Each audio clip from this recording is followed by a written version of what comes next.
All right, give me a minute. It's going to take me. Hopefully, we got audio this time. I don't know why this is starting to happen. We'll end that and see if we can figure out why we're not getting audio on some of these damn things. Okay, let's try it and see if we can make this happen this time. Um, let's see what happens. That one seems to be. We'll give it a minute. Let me know. Can you hear me, Colonel? Let me know. Can't hear. No sound. Let me know if you guys can hear me. Flow State, appreciate that. 369. I can see that part. What does that say? RV. Oh, NV1. Appreciate it. Okay, yes, you guys can hear. Okay, give me a minute to get my other stream going and we'll get into the mix here.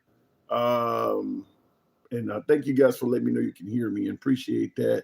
NV1, I think it says. Thank you very much. And I saw the whole thing. There was so many people. I heard his last words as support your local. I saw the whole thing. There were so many people. I heard his last words as he said, support your local liberal. Damn conservative. That sounds like I'm perishing. That don't sound good. Hang on a second. Let me get my other stream up. Handsome conservative, you are wilder than all black Uno cards. Jeez. Let me see here. But yeah, we're going to be talking about Metcalf, and we are currently at war with Iran, folks. Again, I think the Trump administration has now began. It's dark over there, so I think the Trump administration, or President Trump himself, is living up to his promise finally of striking Iran. They blew up. They took down, what was it, Apache helicopter or something like that. And Trump promised revenge. Well, it sounds like they are getting revenge on them, but it sounds like it's measured. I think the way the Trump administration is stating it is that what we're doing is measured. So I'll tell you right off the bat, it sounds like President Trump really does not want this war to go on any further. Is that in my opinion, the Iranians are forcing him to continue fighting. Trump wants out. But the Iranians do not want out. And I heard about that, Melissa, where Trump was talking about the reason gas prices are coming down is because we took their oil. Why would he say that? Why would he come out and tell them what we're doing? That should have been something. They should have kept doing that shit. And he could have kept keeping prices coming down, and it might have helped him going into the midterms. Why would he reveal that? Just for the sake of getting bragging rights to say, aha, we still getting your ass. So now Iran knows what to look for. And anybody that is on those ships that they try to do that in the future, not in Iran, knows what is happening. If they get attacked, that's kind of on Trump. Why would he tell them how we're sneaking oil out of the country? I mean, look, Trump has always indicated that it was the stupid ass liberals that would reveal how they're doing things. And now I don't know when I heard him saying that, I'm like, I cannot believe he's doing that. I mean, he's literally telling them what we're doing just for the sake of bragging rights. I mean, that is crazy because he literally could be putting lives at risk. So we'll certainly talk about that because I'm assuming there were a bunch of generals and admirals that were cringing when they heard him say that. Like, I cannot believe he's going on television and telling folks how we've been getting oil out of the region. So we'll see how that goes. But to me, that was not smart at all for Trump to do that. Anyway, good evening. Welcome to the show. It is indeed your boy Tim, the handsome liberal. As I think all of you are aware, Karmelo Anthony got a whopping 35-year bid. So they basically threw him away. He's going to be in jail or in prison rather for a long time. 35 years. He is 19. Let me see if I can get that over. He is 19 years of age. And I believe he has to do half of that 35-year bid before he can qualify for parole. And let's be clear, virtually nobody get parole on their first bid or their first attempt. Almost nobody gets it on their first time. So he's going to do more than half of that. I mean, I think it's what is half of 35? 17 and a half. And I think there may be some relevance to that. I think the relevance may be that was the age of Austin Metcalf when he killed him. So there may be some relevance to giving him a sentence where he's got to do at least the amount of years Austin Metcalf was a citizen. So, and I'm going to tell you folks, I know I'm going to take some criticism on today's show because I've been listening to this all day.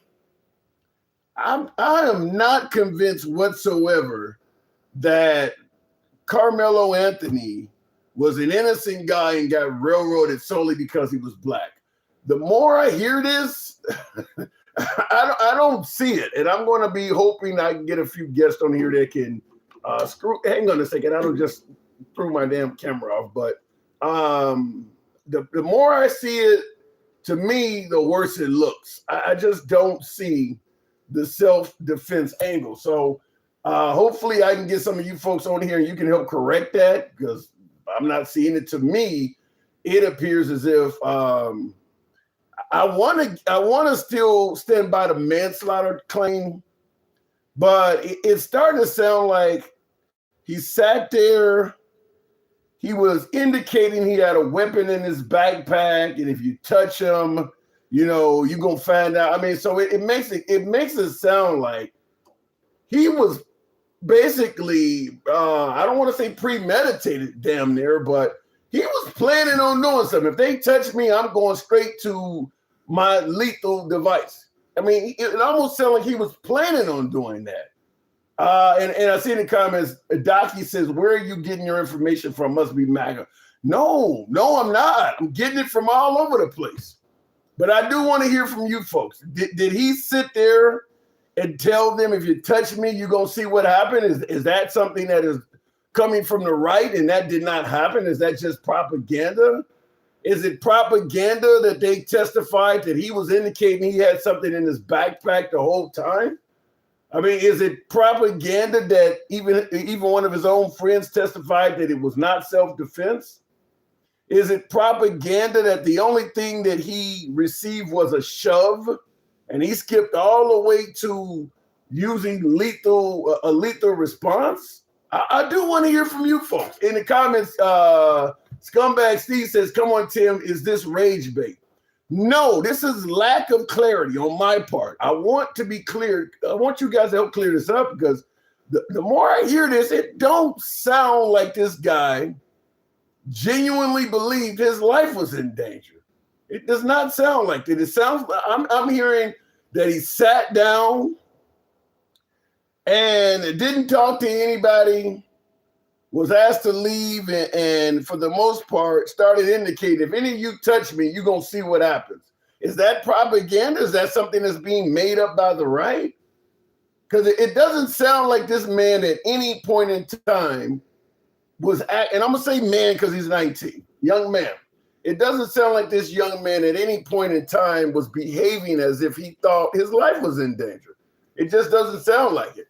And then even to the point where they're suggesting that once he stabbed Austin Metcalf, he actually dropped the knife and ran off. So clearly no one else around him he felt was threatening, because if I'm dealing with 4 or 5 guys and I think they're all maybe a threat to me, the last thing I'm going to do is drop my weapon after taking down one of them. I mean, okay, so you stab this guy in the chest and run off. Why did you do that to me? Why, if you're willing to leave, why didn't you just leave to begin with? I gotta hear from you folks. Tap the screen. I know I'm gonna take a whipping on this one today, but like I said, I've been following this and hearing about it all day today, and it don't look good to me. It don't sit right. It does not sit right to suggest that what he did was something that he had to do to survive. It just does not sit right whatsoever. Maybe somebody can clear it up. I see in the comments, Amelia 57 says it was premeditated and a hold serve all. Okay, you say something about a hold. I guess I hope he serves off 35 years. No remorse till the verdict. I don't look.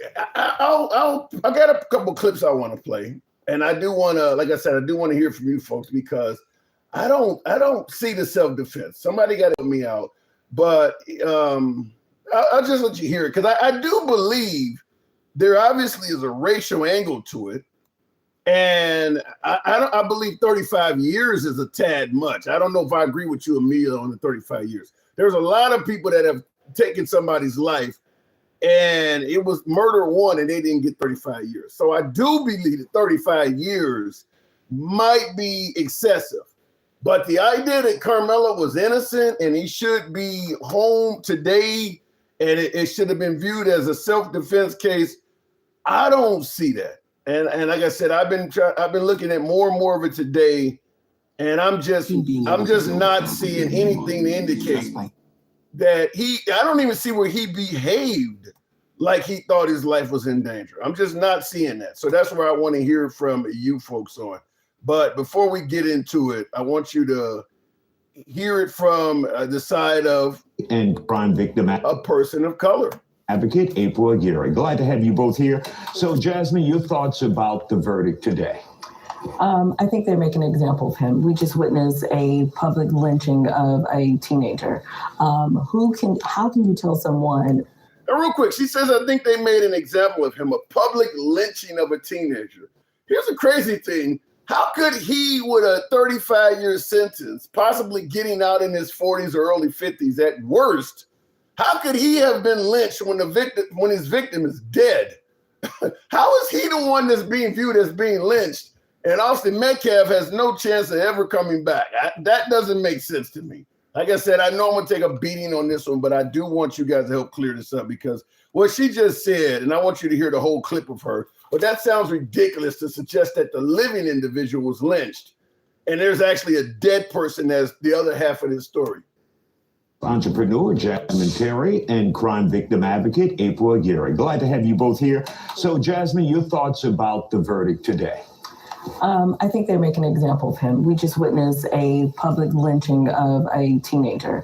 How can you tell someone if you're being harmed how to defend yourself? That's insane. And I think the state of America, it's a problem. Everything, I think that the strategy that the media has displayed this case played a big role in it. I think the way that the GoFundMes, I think all of that played into the decision-making of this case. And it's ridiculous, honestly. I think that if you put your hands on someone, you can't tell someone if they are not feeling how to basically defend yourself. How do you do that?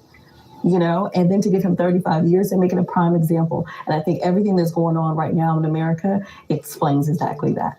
So would you say, though, if someone like a kid gets into a fight, young teenagers, murder is the answer, pulling out a knife? So, the question is always why? Why does he feel like he needed to have a knife, right?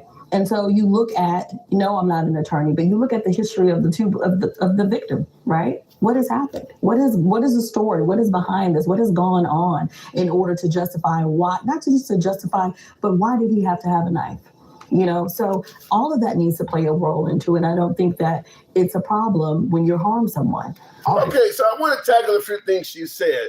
And tap the screen, get the likes up to 10,000. You know what we do. We take the first caller at 10,000. We are MAGA friendly. Nevertheless, liberals are welcome as well. We don't block, ban, or censor anyone. I'm going to get this monologue out quick because I know this program is going to go sideways. I don't block, ban, or censor anyone. You can be critical of anybody on the program, including yours truly. And I'm sure I'm going to get take a little bit of a spanking today because my opinion on this has gotten worse in regards to Karmelo. I get it. This is a free speech program, though. So you're free to speak, and damn it, so am I. And I'm going to make the case where I don't see this. So I want to be corrected on this. Nevertheless, our comments will go left of Mom Donnie all the way to I'm having dinner with Q. That's how the free speech side of things work. Now, she starts out by saying they made an example of him. I actually agree with her there. 35 years, as I stated, I think that's a bit excessive because there's a lot of folks who have lost their lives in a far more premeditated way where there was no denying it was premeditated and they didn't get 30 years in prison. I think there's far more people. So to me, I will agree that they made an example of him, but the rest of this stuff, I don't necessarily agree. Now, she says you can't tell somebody how to defend themselves. Yeah, you kind of can. There is a reasonable use of force portion of the law. In other words, if let's say, for instance, I'm in a club or something like that, and I'm asking a girl, why don't you come home with me or something like that? She's significantly smaller than me, definitely not as strong as I am. Why don't you come home with me, baby? No, so I grab her hand, come on. Can she just kill me? Because she thought I was going to grape her or kidnap her? Can she just kill me on the spot from that level of force? Because that's the point being made here is that right now, the only force Karmelo Anthony sustained was a shove. And he took it all the way up to killing the guy. All the rest of that was based on his assumption of what they may do. But in regards to what he actually sustained, it was just a shove. He responded to a shove with lethal force. I don't, lots of people get shoved. I mean, are we to suggest that if a bigger person, a much bigger and stronger person shoves you, you can kill him? Can you assume all of the rest from that point on that you can just kill him? Okay, in addition to that, she talked about the media has made a spectacle of this. That's 100% true, but that's on both sides. The right has been saying this guy needs to be hung from day one. The left was saying this guy is being hung and he needs to be free from day one. So yeah, the media has made a spectacle of it. She talks about the GoFundMe page. Yeah, the right went to defend Austin Metcalf and the left defended Karmelo Anthony. So that's the environment we live in now. And then last but not least, the knife came up and she says, you got to think, why does he have a knife? Here's my point on this. If you know some folks are fucking with you so much that you got to carry a knife to school, why the hell would you deliberately, voluntarily go sit right next to the motherfuckers? Why would you do that? If there is such a danger to you that you actually is now carrying a weapon because they are a concern to you, why would you voluntarily and deliberately go sit right next to them? Tell me how that makes any sense at all. If you really think they're a danger to you, unless you were ready at this point to do something like what he did, why would you go sit next to them? That doesn't make any sense. If you believe that they are dangerous and harmful to you, why would you go sit next to them? So that's part of it. I want to start taking callers real quick. Before I do want to play one other brief clip here, and then we can get into, this will be a mess. We can get into the mess of this. Prosecutor Eric Faddis. Now, this is a clip I took off of News Nation. This is Mark Garagos. You've heard him on a number of highly publicized cases. Mark Garagos was not on this case, but he gives us opinion. And I think the left, particularly my African-American audience, are going to agree with a lot of this. And I don't totally disagree with a good portion of this. Former felon prosecutor Eric Faddis. Good to have you both, gentlemen. Thank you. First, Mark, did I basically lay it out right for people's understanding at home? You don't have a right to jury by people of your race, but people of your race can't be excluded on that basis from a jury either. What do you make of what is known in the law as a Batson challenge here, and why it was rejected by the judge and what it could mean on appeal? Well, okay, you asked, the first question was, did you get it right? Don't get upset, but no, you didn't get it right. When the way you framed it, first of all, just in terms of what the argument was, one of the big battles was he going to get a voluntary manslaughter or a manslaughter instruction? They did get a manslaughter instruction. I think that just watching this from afar, and one of the problems with this case is that it was being reported and being filtered,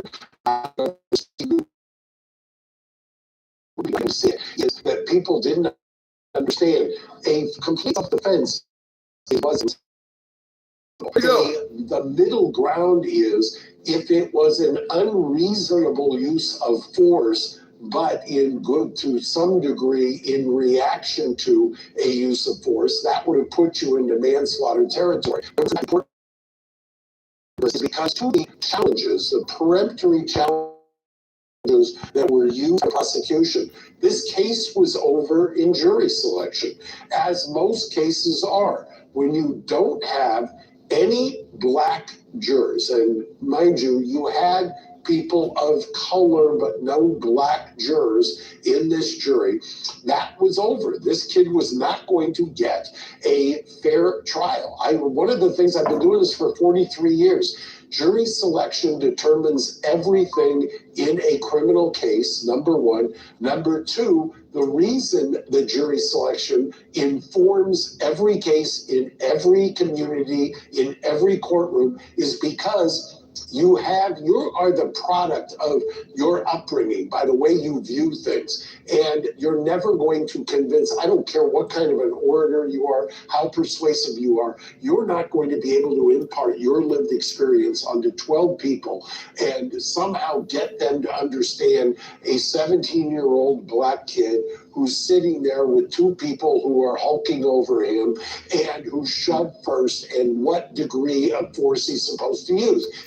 So what he's saying is a black jury would have been more advantageous to Karmelo Anthony. I agree with that, but I still do not believe even a black jury would have been a guarantee that Karmelo Anthony walks. I have stated from the beginning, he should probably have received significantly less than 35 years. I was saying 6, 10, 15 manslaughter is what I said. I'm not for certain a black jury would have let him walk. I don't think the case has been made that he really feared for his life. So let's get on with the show. Tap the screen, help your boy out with the hat and mustache, TikTok cap goals. Looking straight in the comments, he didn't say walk, stop gaslighting, he said manslaughter. So did I, Debo. So did I. But the African-American community is making it sound like this is a straight up case of self-defense and Karmelo Anthony should be home free to live his life as normal. I don't buy that. I do agree with what the African-American woman before this clip said, that they made an example out of him. I believe he certainly got probably more punishment than he deserved. And I don't think having an all-white jury helped him out, which is what Mark Garagos is saying. But I don't think he's innocent. I do not think he is innocent. Like Carl Jones is saying, it is a straight-up self-defense.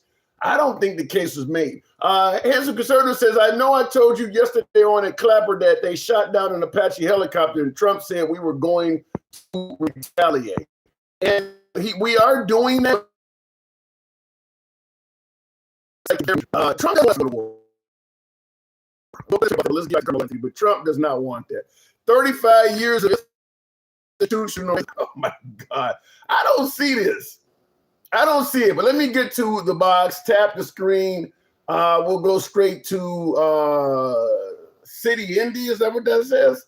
Help your boy out the hat and mustache, TikTok capital. It's Indy, good evening. What's up with you, handsome? I don't know this one is not going to be good, but what am I getting wrong here?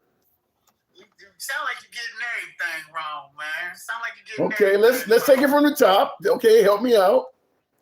Well, first of all, do you remember Zimmerman? Right? Okay, wait, hold on. Let me just say this first of all. If just because the justice system has not worked well for African Americans in the past, are we saying this guy actually committed an act of self-defense, or are we just like what O.J. Simpson said? Well, you guys got away with one. We need to get away with one also. That's what I'm thinking, because the justice system has been really unfair to black people. So if we want to just even the score out a little bit, come out and say that. It's not about even the score. It's about seeing what happened in the light that it happened in. Okay. This boy would not have been in no situation like that if they wasn't the aggressors. He wouldn't have been in that situation. If they would have left him alone and let him stay under that tent till the rain went away, this whole day would have never took place. But what they decided to do was harassing, threatening. Okay, hold on. You're saying they. What other than Austin Metcalf, is there any evidence to suggest that anybody else did anything to him at all? No, it's not about who done something to him. It's about the aggression that was brought his way. Right. Who else was aggressive to him? What else was? What I gathered, it was the other brother was with him. Okay. The other brother was with him, and 2 other kids were with him. Right, but if I'm out with 3 or 4 other dudes, and one of my idiots one of my friends is an idiot, he don't have too much to drink, and he goes around fucking with people. Does that person that he's fucking with get to assume that all of us are going to jump? I mean, if ain't none of us doing nothing, you can't just assume everybody with the guy. You can assume if you can. Guy. Come on, handsome. You can't assume. You got to come from where I come from. Okay. You can't assume. Can't assume that you are aggressive and you got 3 other guys with you and ain't nobody saying leave him alone. Man, we ain't doing this right now. They all just sitting there watching, seeing what takes place. Then you have to assume all these guys are thinking the same way this guy's thinking. So in other words, if one idiot in a car does something with law enforcement, does law enforcement get to assume that everybody in the car is gonna fuck up and do all of them the same? Don't they do that? No, they don't do that. If they get caught doing that, you can get huge settlements and shit. You can't automatically assume. The settlement don't come out of their pockets. They don't care. Well, but we do say that's wrong when they do that, right? But what was wrong was them running up on him, being aggressive towards him, threatening. I don't know what kind of threats they was making, but it took one of them to put their hands on him. Now you acting like this young man was some type of assassin, like he knew what he's gonna do with this blade. That's what it does sound like. I mean, listen. No, he doesn't. Why? Okay, why would you go? You know you got a blade. Why would you make statements like, if you touch me, you gonna see what happens? When you clearly are not talking about fighting, so you are already ready to use lethal force if he just touches you. I'm already ready to defend myself. With lethal force. When you and 4 other guys approach me in an aggressive manner, and I tell you, hey, don't walk up on me no more. Hey, if you step 1 more foot close to me, the situation's gonna change. Don't bother me. Get away from me. I'm not bothering you.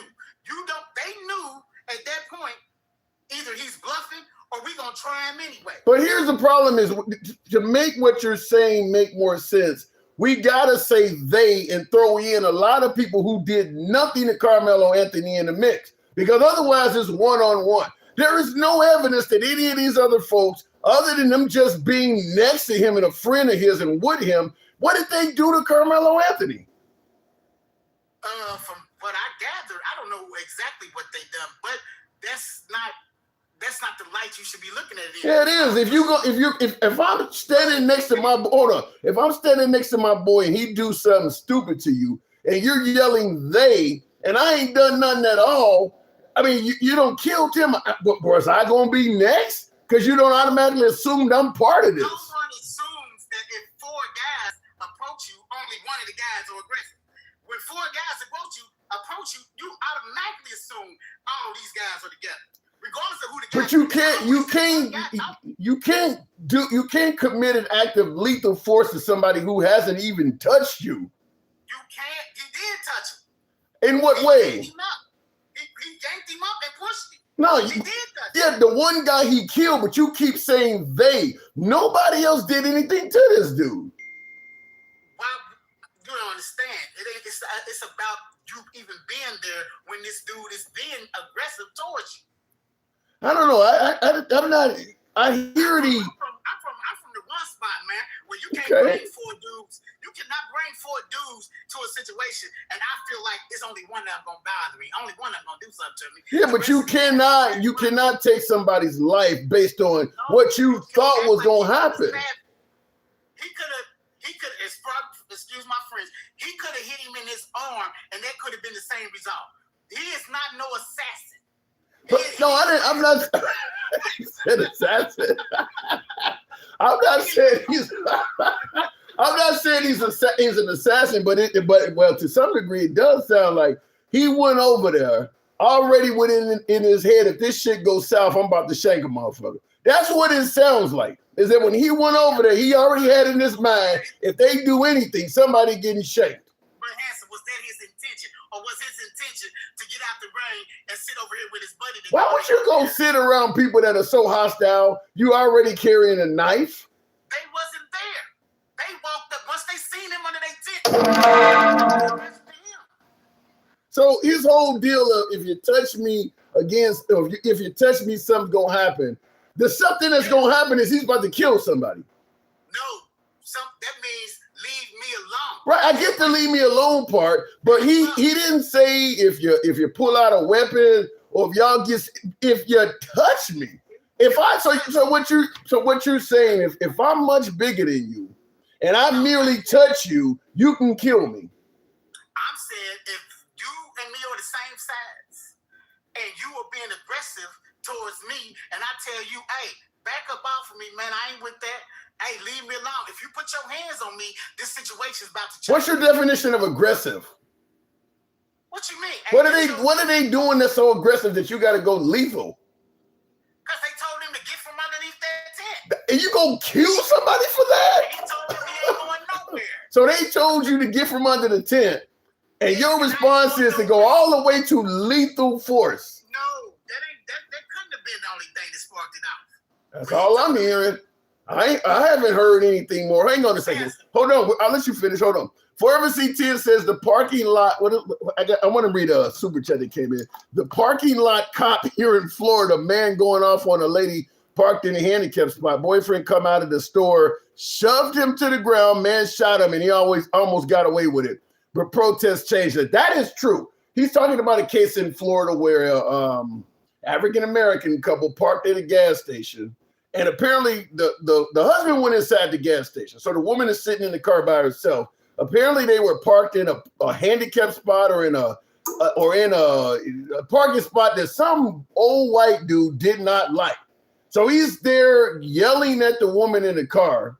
The husband or the boyfriend, I think his boyfriend, comes out of the gas station, sees this old man yelling at his woman, and he shoves the old man to the ground. The old man, while he's on the ground, pulls out a revolver, shoots the black guy in the chest, who's much younger and much stronger, shoots him in the chest and kills him. And they were going to let that guy off for that killing until protests happened. Well, the old white guy is now, I think he's pretty much in prison in Florida for the rest of his life. But that kind of is this story here, where you're talking about a person who put their hands on you that is much bigger and stronger than you. And the guy responded with lethal force. We didn't like that when it happened with the races reversed. That's not that kind of story. Tell me why it's not. Tell me why it's not. First of all, as a man, you're out there disrespecting my wife. What does that got to do with it? That got to do with everything. So you saying a man could just come to your wife and say anything he wants to? That ain't what this is about. Is your claim that you're bigger and stronger, you put your hands on me, therefore I can use lethal force. I didn't claim anything. That's what you're saying right now. That's what you're saying right now. No, I've never said one thing about me. I said we can be the same size. Do not put your hands on me. Okay, so the much younger, stronger, bigger African American put his hands on the white guy, and the guy pulled out a gun and took his life. That was being disrespectful to his wife. He supposed to defend his you wife. Can't shove. Oh my. So if I get in an argument, so you saying if I get in an argument with your woman, even though I ain't touched her at all, you can come put your hands on me. If you get in an argument with my wife, I'm gonna knock your block off. You are changing the rules to benefit your people. That's what you're doing. Yes, you are. You are literally, you're moving the goalpost to make, you can't. You moving it. No, you can't put your, so if anybody gets in an argument with your woman, you're saying you can hurt the guy. Just from an argument, words, just from words. Yes. You can't. It's my duty. It's my duty to protect my wife. I thought you were about to say it's your duty to. I thought you were about to say it's your duty to protect that booty. No, you can't. You can't put your hands on somebody from an argument. Hey, that's a how can I say it? That's an excuse, is how you said. That's a sacrifice I'm willing to make in any situation. You cannot say anything, be disrespectful towards my wife. I'm putting my line on the line for mine. What's wrong with you? What I'm hearing is, you just like when people call African Americans the N-word, and we get violent, and everybody says okay. To me, it sounds like and I'm gonna take a beating for this one too, but it sounds like we're defending violent African Americans and not accepting it from white people. No, we're not offended. We're not You offended. can't hit somebody over words. It wasn't words, sir. It was you. He grabbed this young man. Arguing with a you just stated that if somebody is arguing with your wife, those are just words. You've already stated that it would be okay to be violent with that person. That's my wife. This is a Doesn't matter. It's words. It's still words. You cannot. So you saying this, handsome?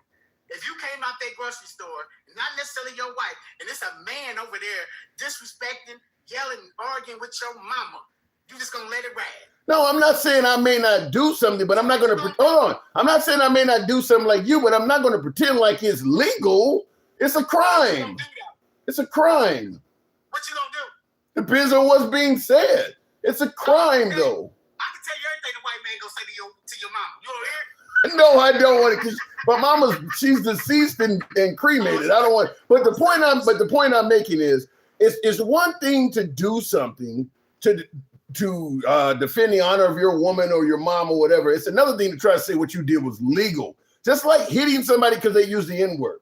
I understand that every day of the week, twice on Sunday. But it's not legal. It's not legal to do that. You can't do nothing to nobody that calls you the N-word. I totally agree with that. But what you can do, if he called you the N-word and snatched you up, that's a different conversation. Right. Just like this one. But when I bring up the case of the African American that shoved a much older man, suddenly you're trying to defend that, even though the guy didn't put his hands on anybody.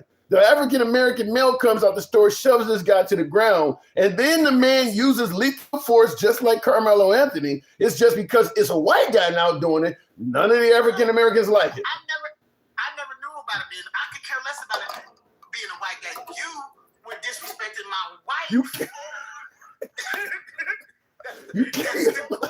Okay. Can you imagine going home and your wife is sitting there like, you don't say nothing to me. You let that man talk to me any old kind of way. Now I understand what you're saying 100%, but it's like I said, it's a difference between doing something to protect the honor of somebody and referring to it as legal. It's still illegal to do that. I 100% understand it. That's like with the N-word. Somebody called the N-word. I understand totally why you would beat the shit out of them, but it is not legal to do that. It's not legal to be the aggressor. That's the problem. It's not legal to be the aggressor. And so in other words, we had no right. At that point, that man that shoved down was the aggressor. He was threatening that man's wife. That's not enough. It's your duty to protect your wife. No. What the old man did is very similar to what Karmelo Anthony did. If you're going to say it's okay to protect your wife, then it's okay for Austin Metcalf to protect the bench or the tent they're sitting under. It's not. No, it's not. That is not the same. Neither one of them are legal. Neither one of those scenarios are legal. You just agree with one more than the other, but neither one. Just like it ain't his legal right to protect who sits under a tent. You can't shove somebody to the ground, an old man, because he got in an argument with your wife. You can't do that. And you can't put your hands on a guy who's refusing to leave underneath a tent. Right. So in other words, you're defending Karmelo Anthony, and you're defending the old white guy that shot the African American to death. I'm defending the man that protected his wife, and I'm defending Karmelo. You defending the African American race. That's what you're doing. No, it's not. It's not about. Yes, it's not about that. If it was an African American disrespecting a Caucasian white woman, and that was the result, you gotta protect your wife. Let me ask you one question before I gotta move it on for you for time, but let me ask you this last question. I'm gonna pull a Matthew McConaughey, A Time to Kill, where he says, close your eyes. Imagine Austin Metcalf is your son. He done something stupid with his friends in school and he don't put his hands on somebody and they killed him. Would you agree that individual had the right to kill your son? I don't agree. No one has the right. Would you want him to do any time at all for what happened? I would agree to disagree with your questioning. I would have raised my son. I would have Good old Matthew McConaughey works every time. I got to move it on. I appreciate you coming through. Good talk. Thank you. Thank you. And that's the point I'm making. Somebody actually told me to ask it that way. What would you do if it was your son? If Austin Metcalf was your son, our kids do dumb shit all the time. You got a lot of African-American children that go out and do something stupid. Maybe let's take the 14-year-old that child fucking shot in the back and should be in prison for. But the kid was in there goofing around, and there's no way in hell you would believe that that child should be able to shoot your son in the back.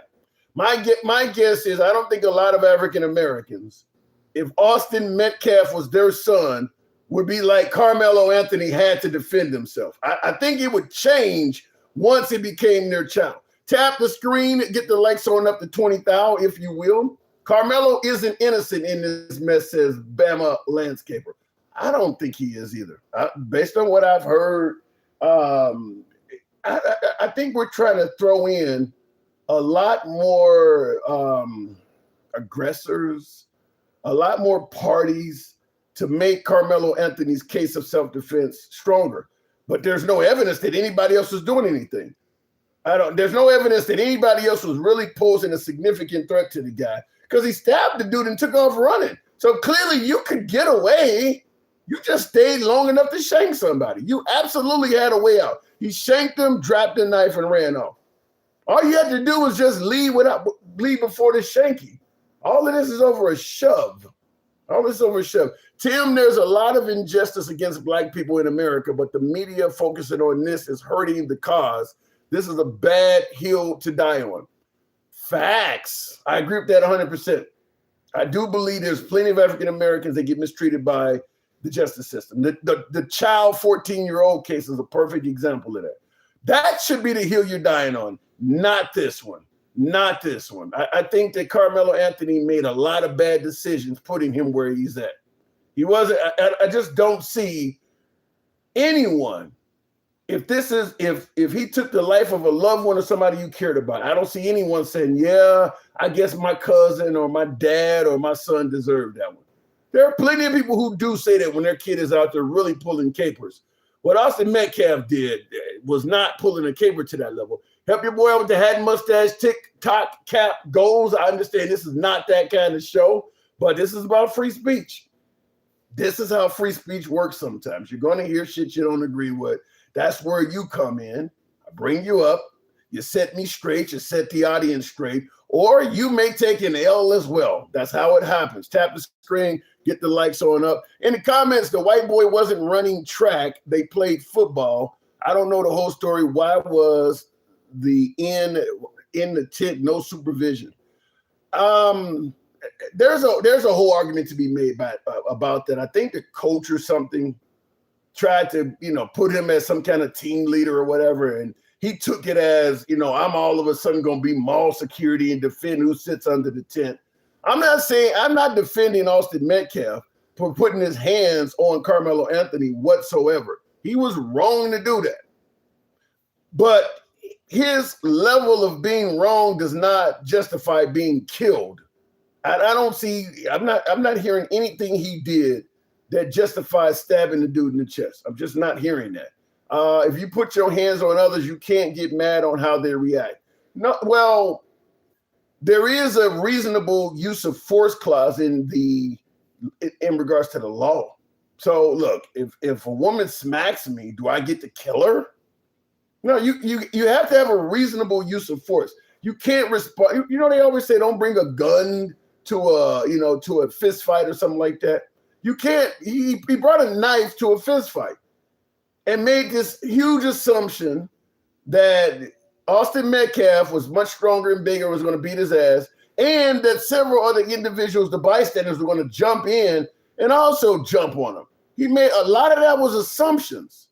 He made an assumption that he was going to be taking on 4 dudes at once that all wanted to beat him to a pulp for simply sitting under a tent. There's no evidence to suggest they were going to do that to him.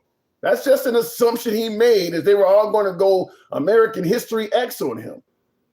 He took the life of Austin Metcalf so quickly, there's no way to ever be able to justify what he's talking about. He just assumed all of this was going to happen. Tap the screen, get the likes on up. Looking in the comments here real quick. But if he waited, they could have beat him to death. Well, true, but the fact that he shanked one of them and took off running, okay, if your goal is to run, then just fucking run. Why you got to kill somebody first? It ain't like he was going to stay there and become Crocodile Dundee, you know, that here's a knife, you know. It ain't like he was really interested in staying there and defending himself. One guy touches him, he kills the guy and takes off running. So he ain't really trying to defend himself. He made it clear, if you touch me, you go see what happened. He got touched, he shanked somebody and left. He was not trying to really defend himself. He was trying to deliver a message, in my opinion. Thank you for the hat and mustache there.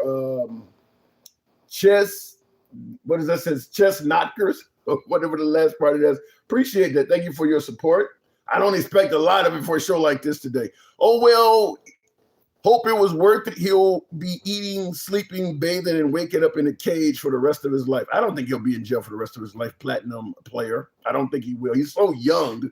Unless he is really, unless he really is an awful inmate, he'll get out. He's in there at a very, very young age. He doesn't have a criminal history other than this incident. So, I mean, I think after the 17 years, you know, no, he'll probably get denied for, you know, what is it? You go up for parole hearing. You ever seen Shawshank? And by the time Morgan Freeman was like, fuck it, you don't even have to let me out no more. Then they let him out. It's just on GP, they usually deny you the first few times. So he is 19. So 19 plus 18 basically makes it, what, 37? I'd say by 45, he'll be out. That's still insane to think of that for a 19-year-old. But he'll be out before he's my age. Unless he does, you know, commits acts of violence and does stuff while he's in there, he'll be out. He's not going to spend the rest of his life in prison. Tap the screen. We'll go back to the box. We'll go to Vibes Corner. Good evening, Vibes. He will be taken care of. Oh, no, second Vibes. He'll be taken care of in there, and we will make sure he has money on his books. Well, if you put money on his books, okay, you got an echo there, Vibes. Let me take you off my Bluetooth. Yeah, and real quick, Alicia Bling, you says, yeah, you got a major echo. Hey, can you hear me now? Let me see. Yeah, I'm still echoing. It's still echoing? Okay, I think that's better. Okay, real quick before we start talking, Alicia Bling says he will be taken care of while he's inside, and we will make sure he has money on his books. Keep in mind, if you put too much money on his books, you may create drama for him, because now people know he has money in there, and now they may start bullying him like, well, shit, if we're going to provide your ass with protection, and now they may start, what do they call it? I forgot the term I'm looking for, but, you know, they pretty much start draining your ass, you know, so you could create problems for him doing that. Vibes, what am I getting wrong? So, Tim. Extorting is the word I'm looking for. They may start extorting them. Go ahead. So, Tim, I'm listening to the conversation, right? Sure. And I think every one of us have an opinion, and sometimes our opinion can be wrong. Absolutely. I think majority of us in the comments and the guest that comes up, we're going off of our opinions, right? Mm-hmm. No, I heard you said something earlier on that if 4 dudes come at you, you're not expecting for the other 3 to defend the one dude. What if you were beating up one of that dude that came to you? Repeat that. What if what? What if you were in a fight, right? Okay. With 4 guys around you. Mm-hmm. The one that attacked you, you were beating on him, and the other 3 joined. Okay. So I'm saying everyone has an opinion because the situation already happened. So we are going to swing our opinions. But which one of the dudes that were with the footballer guy that was saying, hey, don't attack the guy? Who was defending the other guy? Nobody was. No, nobody was defending them, but I'm also hearing that one of Karmelo Anthony's friends testified that it was not self-defense, that he made it clear he had something in his backpack, and folks are like, you ain't got nothing in there. So, I mean, he made it clear he was not interested in getting in a fist fight. He was about to pull out something lethal if anything went down. He was going to start out in lethal mode. But Tim, we have to be realistic, right? All of us went to schools, right? And I'm telling you, the use of peer pressure in school, Tim, you know how that go, right? Okay. You may not have that intention to fight, but I'm telling you, these guys pushing you. Wow, but hold on. Wow, if you know you got drama with folks, why, and you got to the point where you got to carry a knife. He's not carrying a knife for no reason at all. I'm assuming that maybe he has some problems at school or something. There's got to be some reason why everybody else ain't carrying a knife. Why would you go go ahead? So Tim, why is it that the victimizer likes to play the victim? I don't know who the victim is in this case. Well, who approached a kid? I'm not defending the kid. 2 wrong doesn't make a right, Tim. 2 wrong doesn't make a right. So you could have 2 victims. You could actually have 2 victims and 2 suspects. I mean, because keep in mind, if Austin Metcalf was alive, he would be guilty of assault. He put his hands on him. That's the thing, Tim. He's not here to give his detail. No, they killed him. He's not here. So what's the point? What is your point? I don't get what you're saying. Are you saying that by shoving somebody, that shove alone justifies you killing them? No, Tim, you're misunderstanding. I'm not defending the guy who did. Is anybody wrong? Is anybody wrong in this scenario to you? Of course, both of them. Okay. Both of them are wrong, Tim. Okay. We agree. We agree with that. If the other guy didn't went to him to run him up from a tent, Tim. Come on, man. Somebody sitting on the tent and you bring the fight to the guy. So let me ask you this way. Obviously, you say both of them are wrong. We obviously know Austin Metcalf is wrong for putting his hands on Karmelo Anthony. You give me your opinion. What did Karmelo Anthony do that's wrong in your opinion? I think a shove didn't.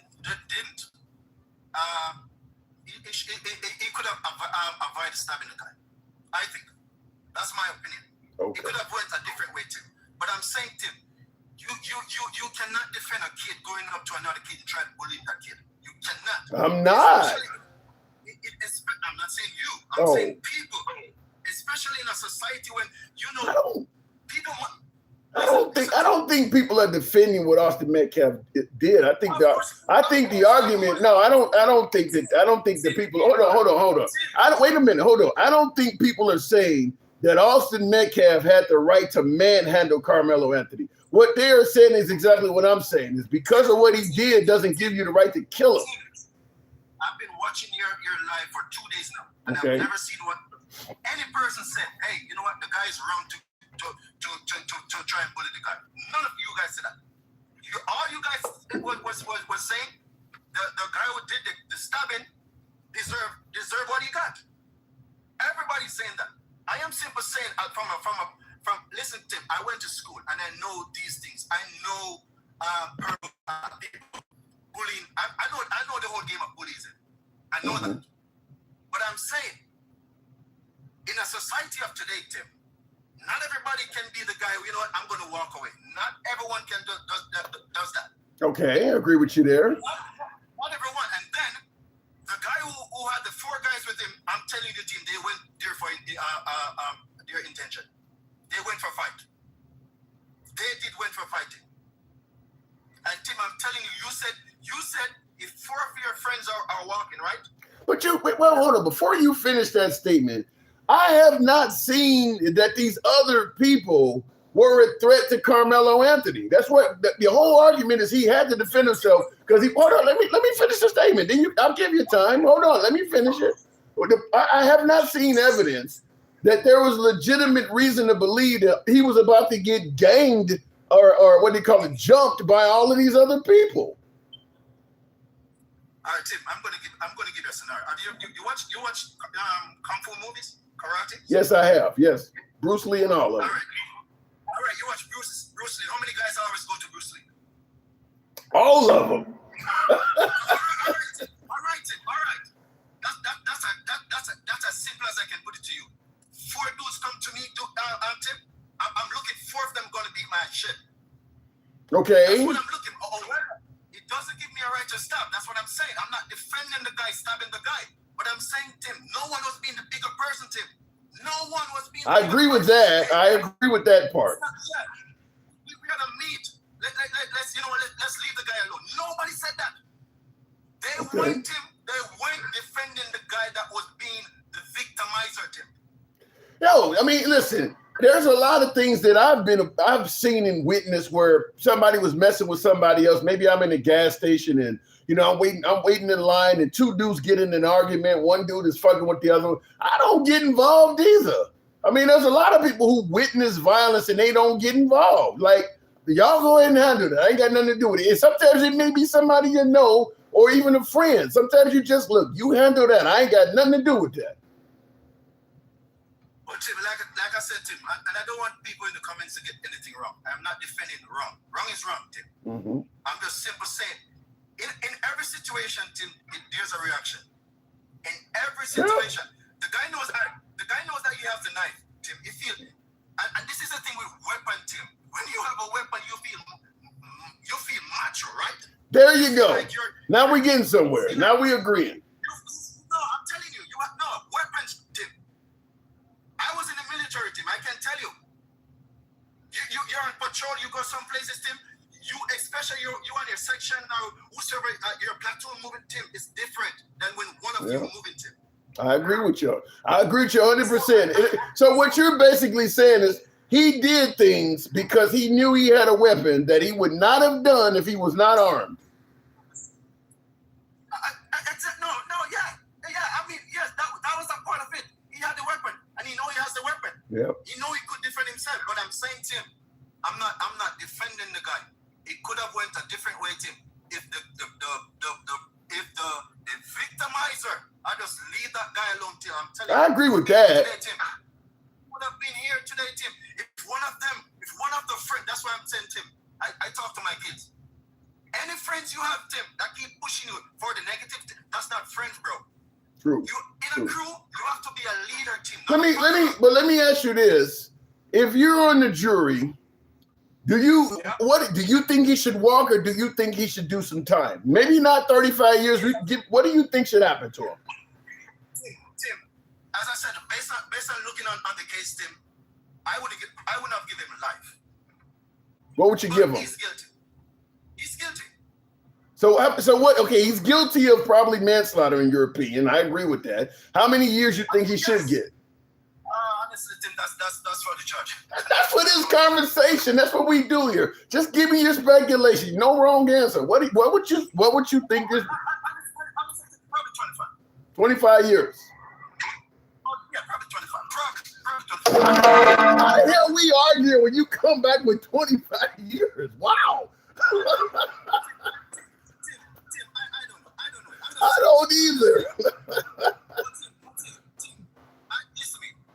All I'm saying, Tim, is that in a society of today, Tim, we have to teach our kids. Yeah. You can't just see people and run up on them and not expecting some retaliation. Yeah. If I'm telling you, Tim, if the guy that was if the victimizer had known that this dude had a knife, I'm telling you, Tim, he wouldn't have went to him. True. He wouldn't have went to him, Tim. He went to him, think, hey, I'm fucking Goliath. That's why he went to him. I got to move it on, but I think you and I agree a lot more than we disagree. I think 25 years, though, I'm really surprised to hear you say that. 25. Tim, wow.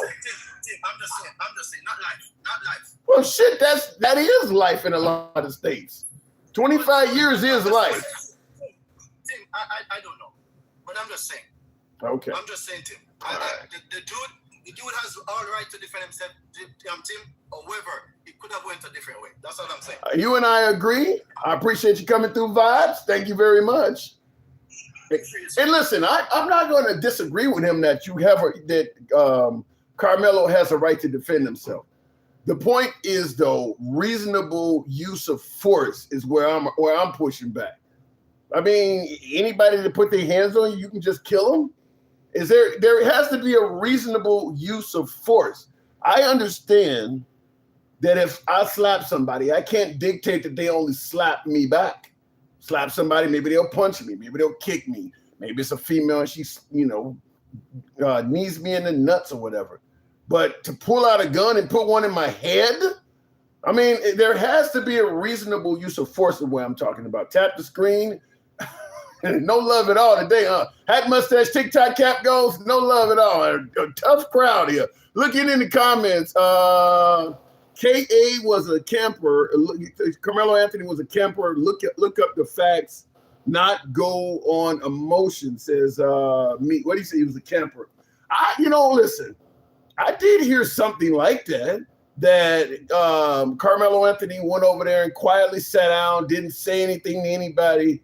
There are people now. I don't know if this is right-wing propaganda or anti-Karmelo Anthony propaganda or not, but there are folks who portrayed it though. Karmelo Anthony went over there, just simply sat down, ignored everybody, and took upon a "I wish a motherfucker would" stance.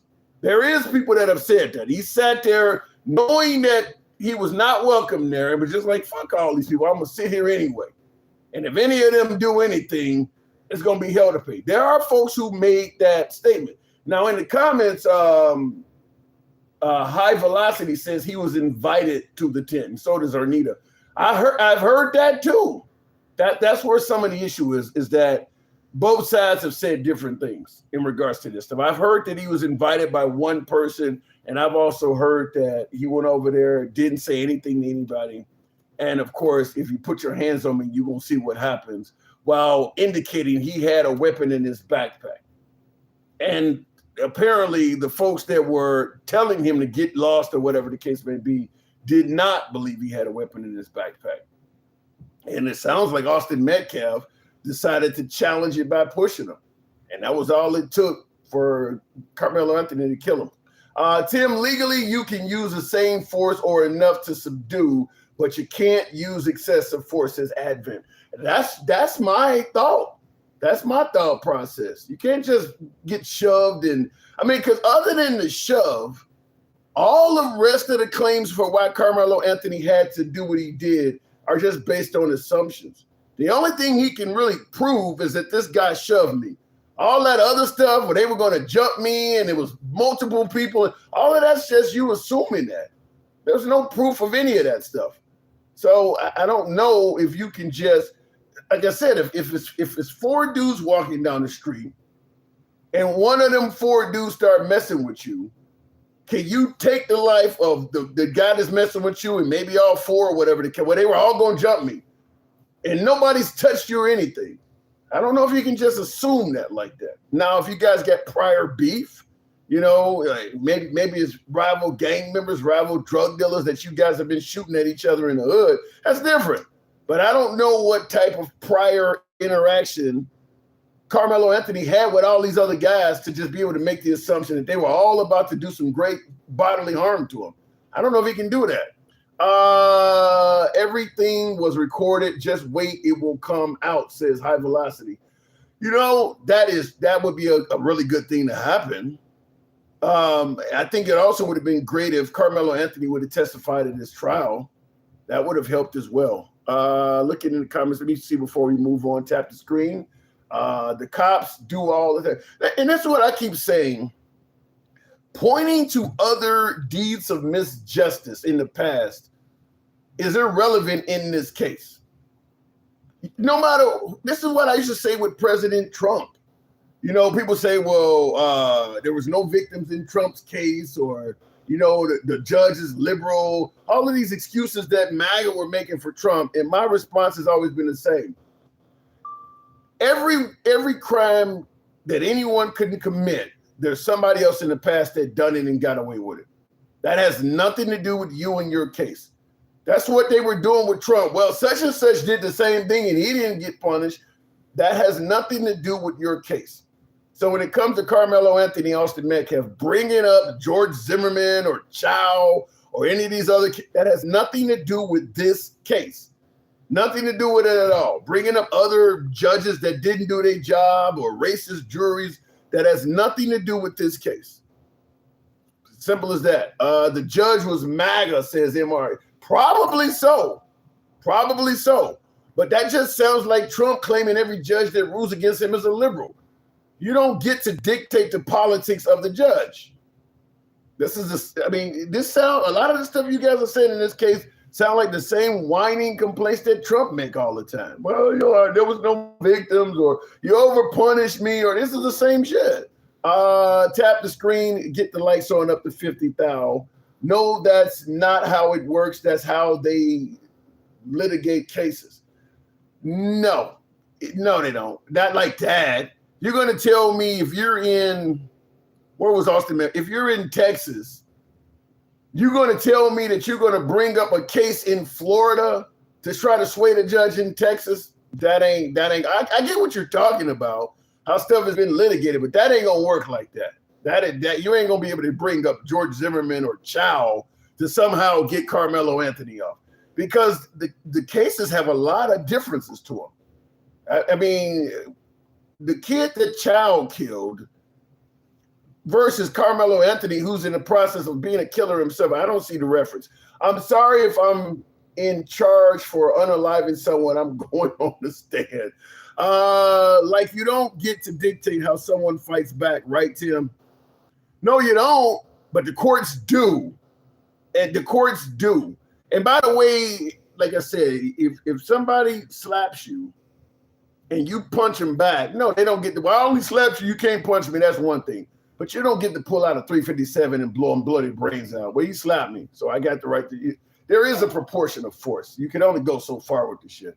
And I wasn't on the jury, so I don't have an opinion. Yeah, that would be a dumb idea, but then in this other state, Your Honor, yeah. Same liberal defending Karmelo would disagree if their child was in Austin. And I agree with that 100%.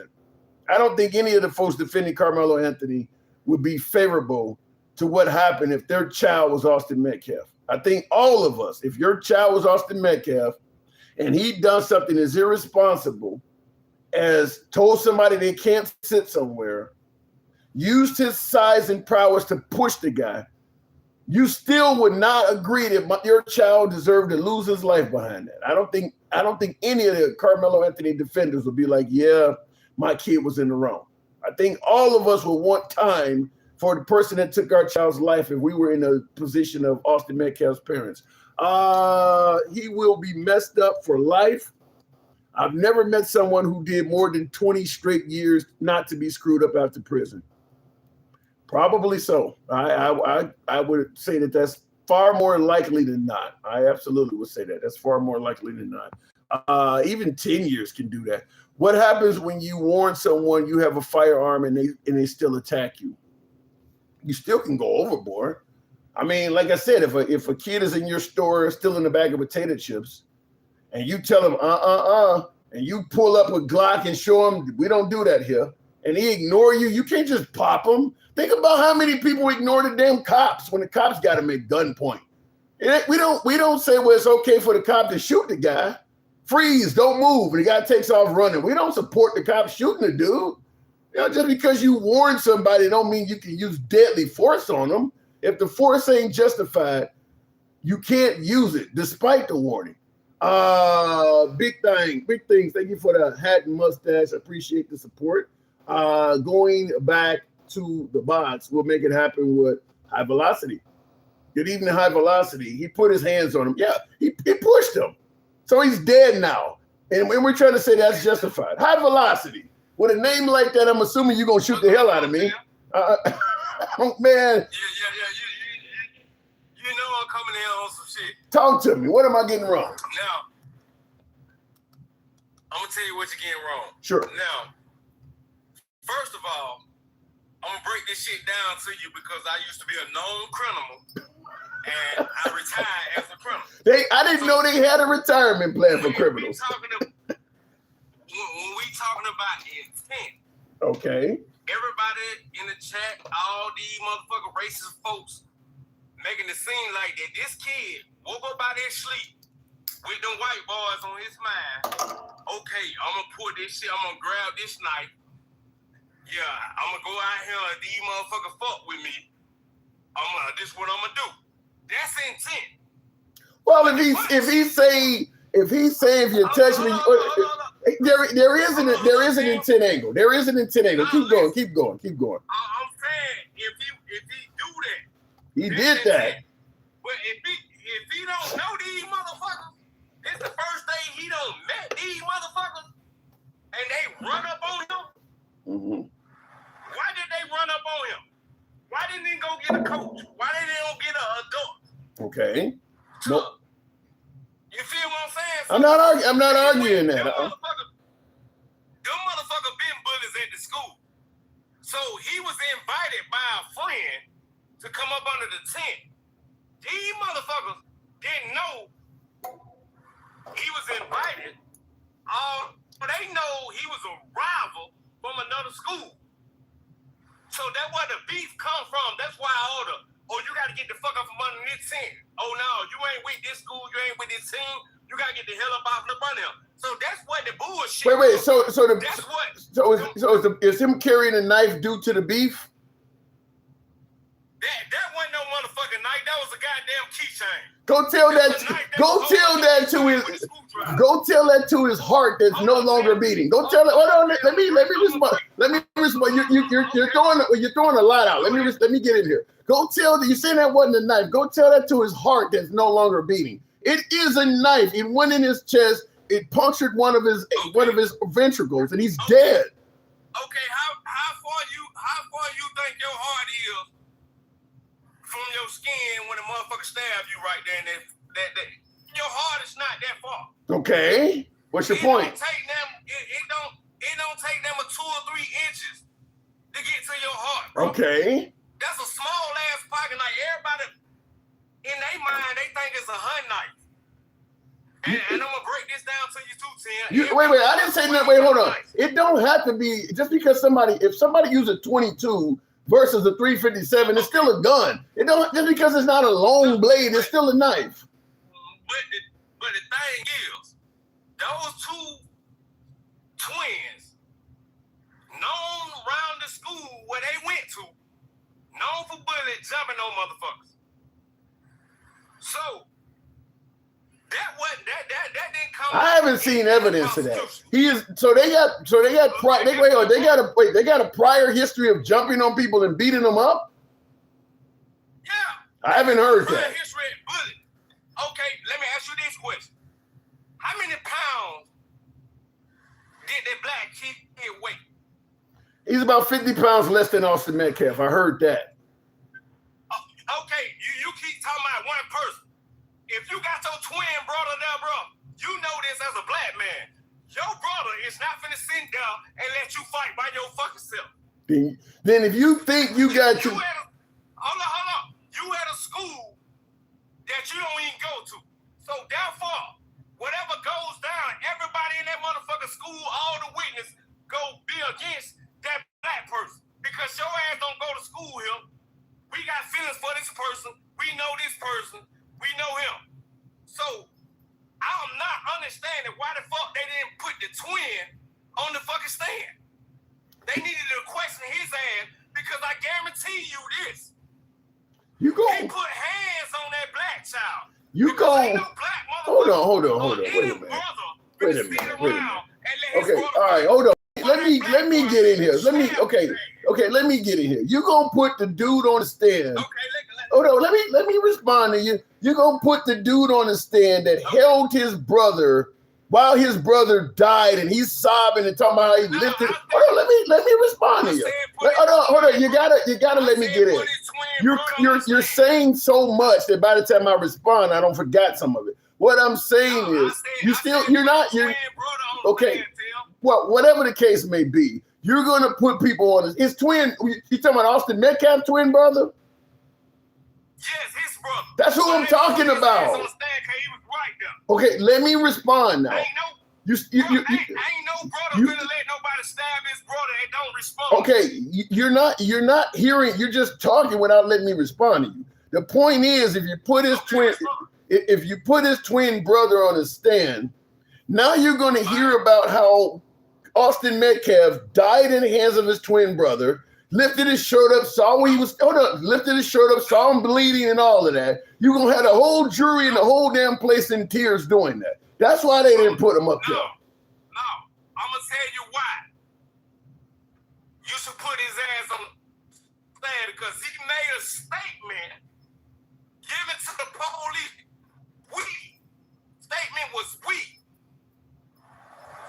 involving all the motherfuckers that was right there up under the tent did this to him. You break it up. That's why I said they should have put his ass on the stand. Well, because they would have ate his ass alive. Didn't talk to his lawyer. The whole witness stand, all them folks lying like a motherfucker. And look, hold on, Tim. Let me ask you this question. He don't even know them motherfuckers. He don't even know them shooters. So how the fuck this is a first degree murder case anyway from the fucking get-go? Let me ask you. Let me ask you. Hold on. Let me ask you. Hold on. Let me ask you. Hold on. You're not okay. You got a lot to say, but you're not having a conversation with me. You're just going on. Let me ask, do you think Karmelo did anything wrong at all? Hell no. I would have did the same shit. If 2 or 3 right bars run up on me and do some fuck shit, I'm gonna do the same fucking shit. Stick their ass up. The same shit he did go on in prison every day, Tim. And that's what. Tim, they get stabbed every day in prison. And that's where you would be if you did what he did. You would get exactly what he got. It don't matter. Listen what I'm telling you. Long as I stand on business and goddamn stand on my respect, if you disrespect my respect, that's what the fuck you supposed to do. Really? Motherfucker, them white boys ran up on that man, trembling and fumbling.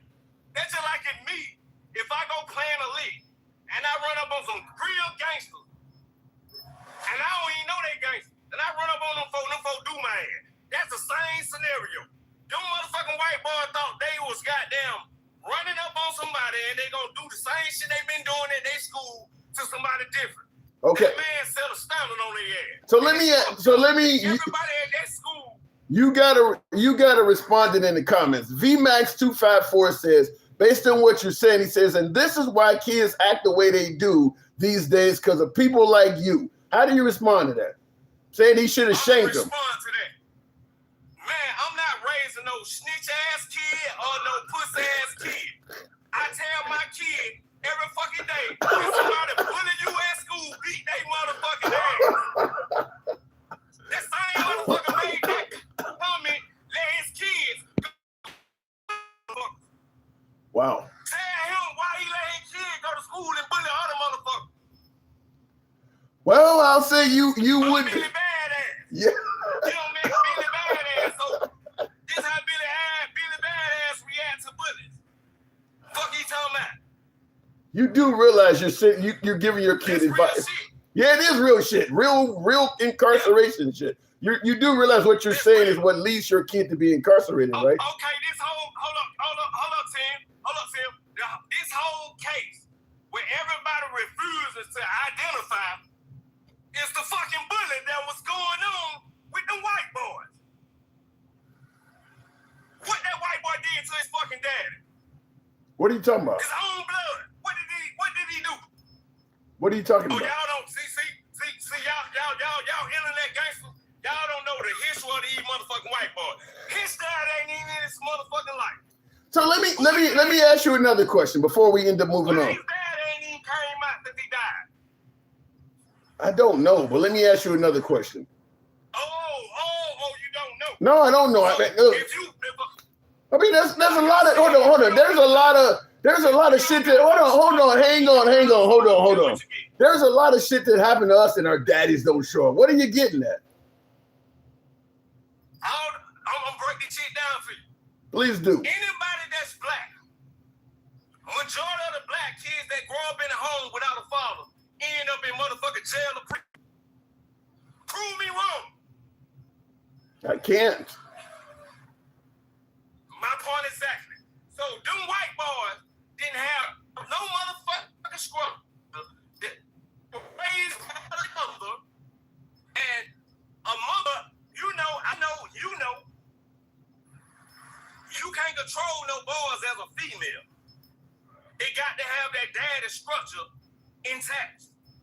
So if you don't have that father figure intact, them kids gonna do what the fuck they want to do. Smoke weed, pop molly, go to the clubs, break in folks shit, steal shit, bully folks. They gonna do all that kind of shit. I got another question for you. Don't get me wrong, you got a lot of blacks. I got another guest made a comment. This is coming from David Roth Loves Tech. I'm thinking of David Lee Roth, the old band member. He said a prime example why we cannot get ahead. We have a culture problem. Now, this is an African American. He says Karmelo won't be the last example, unfortunately. He's saying your statements of what you would do if you were in Karmelo Anthony's case, which is you said you would do the same shit. He's saying you're an example of why we can't get ahead. Our culture is fucked up. What say you? Let me break this shit down to you, Tim. They in the state of Texas, right? Yes. Tell that motherfucker go Google the first black kid that got goddamn home in the state of Texas. By all white jury, white judge, and a white prosecutor. Before he come in here and answer them type of questions, go do your history, partner. The state of Texas been known for killing black motherfuckers. If that child was 18 years old, if he put it like this, if he was 17 and a half, going on 18, they wouldn't have gave him no 35 years. They would have gave his ass a death penalty, bro. That's what a lot of y'all motherfuckers don't understand out in this world. Texas fucked up when it comes to black culture, when it comes to black African Americans. Texas is fucked up. You can go do an armed robbery in Texas and get a fucking life sentence. You'll never come home. You know how many motherfuckers locked up down there in Texas for petty crimes? Yeah. I don't disagree with that. Doing 20, 30 years for petty crimes. That part I don't disagree with. Well, armed robbery is not petty crime, though. I got to move it on, though. A lot of passion. We don't. Hey, look. Real quick. Armed robbery. What you want? I can go in and paint and write a note. That's armed robbery. Okay. You're defending people that are robbing folks. You're trying to defend folks that are committing robberies. I mean, think about what you're doing. Damn right. Hold on, Tim. Didn't them folk burn down Black Wall Street? What does that got to do with it? They had their own money. That was in 1920. That was in 1920. I'm gonna speak fast, man. Then they rebuilt it. It was in 1920. You're robbing people 100 years later? Okay. I gotta go. I do gotta go. They've been robbing up for how many years? They've been robbing up for how many years, Sam? So what are you? That shit, how many years they been robbing black folks? So what are you doing? Getting revenge? How many years they been robbed? So what are you doing? Getting revenge? No, I'm not talking about me. I'm not talking about me getting revenge. I'm just speaking in general. You're defending revenge. Donald Trump robbed y'all ass. Y'all ain't saying that. All right, I gotta go. High Velocity, you lived up to your name. You're always welcome back on the show. A lot of passion. We don't agree, but you're always welcome back. Good talk. Good talk. Appreciate it. Anytime. High Velocity, folks. He definitely was firing a lot of shots. I don't agree with some of that.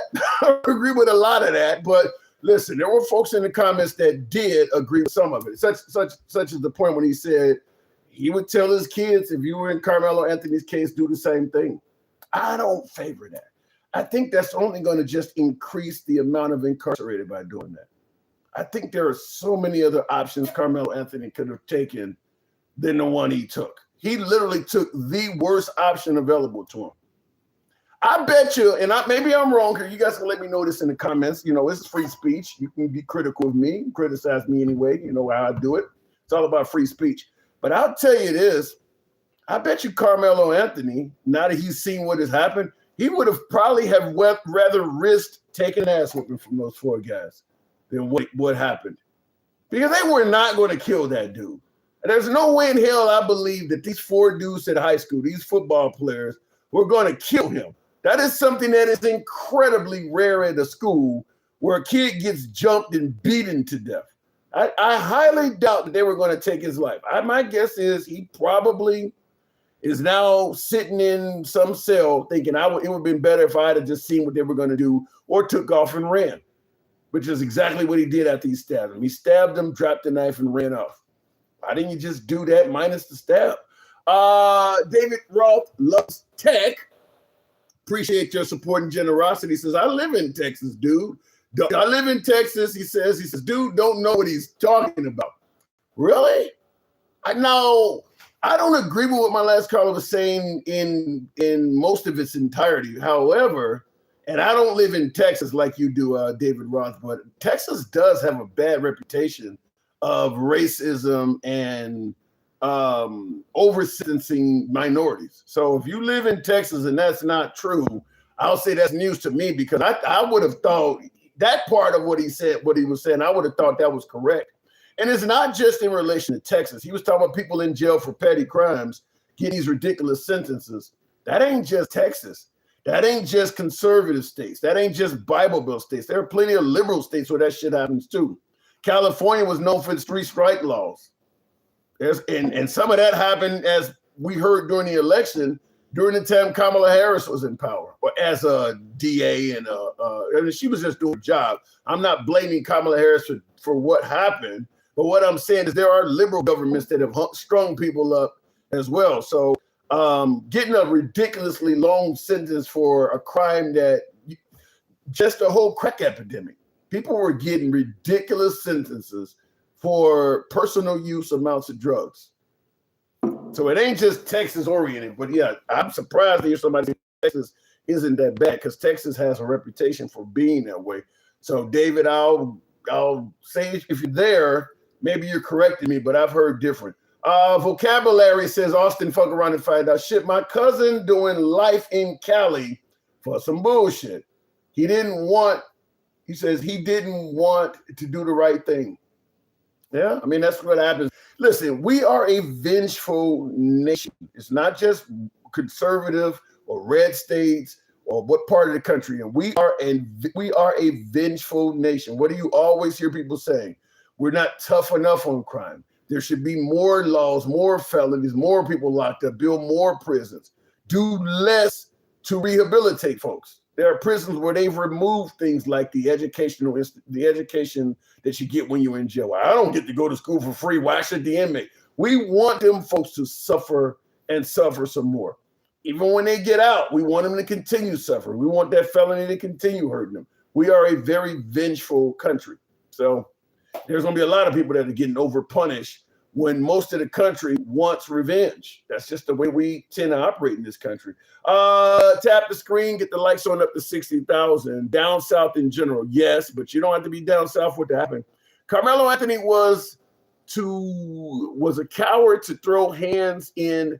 You said Karmelo Anthony was a coward to throw hands in the situation he started. He could have avoided and refused to walk away from. I don't believe I get what you're saying, him sitting there, but him sitting there does not justify them coming and physically messing with him. Look, they should have been Karens. You know, Karens don't want you in their neighborhood. They call the police all the damn time and shit like that. The Karen is not supposed to put their hands on the person. And there are plenty of videos of Karens putting their hands on people and having a really bad outcome. There's a guy on here now. I can't think of his name now. Some of you folks can let me know in the comments. What is his name? Army Warlord or something like. He's an African-American guy. Walks around in uniform with a bunch of medals on him. And he carries a big fuck Trump flag. And he actually knocked the shit out of a Karen. There was a white woman came up to him, didn't like the fuck the Trump flag. And he knocked her ass to the ground. She came up and put her hands on him first. You know, trying to take his fuck Trump flag out of his hand or what. He walks the streets of Virginia in a high traffic area, so everybody can see this fuck Trump flag, and it does spark the interest of MAGA. And she got out of the car. Union Gang, that's his name. Union Gang, African American guy with a beard, and he wears a military uniform, and he's walking down the street with this fuck Trump flag, and he'll give smoke back to anybody who says something to him. And she got out of the car and walked up to the dude, and I guess she tried to grab his flag or touch him or whatever, knocked her ass to the fucking ground. And then she dialed 911 in typical Karen fashion and told the cops he was trying to take her purse. Fortunately, he had the whole incident on video and she got arrested. But she did dial 911. She did everything a Karen does. Dialed 911 and actually made up a lie and tried to use some sort of Caucasian privilege or something to get this dude locked up for something he did not even do. Fortunately, he had it on video. He showed the cop. She got arrested for assault. Tap the screen, get the lights on up to 60,000. That's how easy it can happen, though. That's how easy it can happen. Walk them and put our hands on the dude. We'll continue on with the show with Stick the Ruler. This ought to be rather peaceful and smooth. Stick agrees with everything I'm doing, right, Stick? Or saying? You know you fluffing today. What? You the fluffer in that goddamn sheet. There is no fluffing here. That's the thing, Tim. The problem that we having is it's like nobody, including you, want to admit to what's going on with the two twins, right? Nobody wants to admit that these two came up to the man. We're not even gonna get into maybe he was bullied and all of that stuff. We're gonna get to the part at hand. Okay. He was sitting down. They came towards him. He made a statement. So the statement went, if you touch me, something's going to happen. Mm-hmm. Apparently, he got touched. Hold on. So then, that's it. So if you got a gun on you and I'm 100 pounds bigger than you, let's say I look like the fucking Rock. So I'm muscular, I'm bigger, everything. You're telling me all I got to do is touch you and that justifies you killing me? Listen, Tim, you don't touch people. I'm not hearing yes or no, though. I'm not hearing yes or no. What I'm telling you is, if you touch me because you think I ain't got nothing on me, that's your fault. I'm not arguing that point. I'm not arguing that point. I'm arguing whether it's the law or not. Are you saying that if a much bigger, stronger guy, hold on, let me ask the question again because you didn't answer it. If a much bigger and stronger guy shoves you, are you saying that if you told him ahead of time, I got a gun on me, you're saying that shove is enough to justify you killing him? Is that what you're telling me? I'm telling you, I ain't finna tell you what I got. That's number one. I'm finna give you the same threat, Karmelo.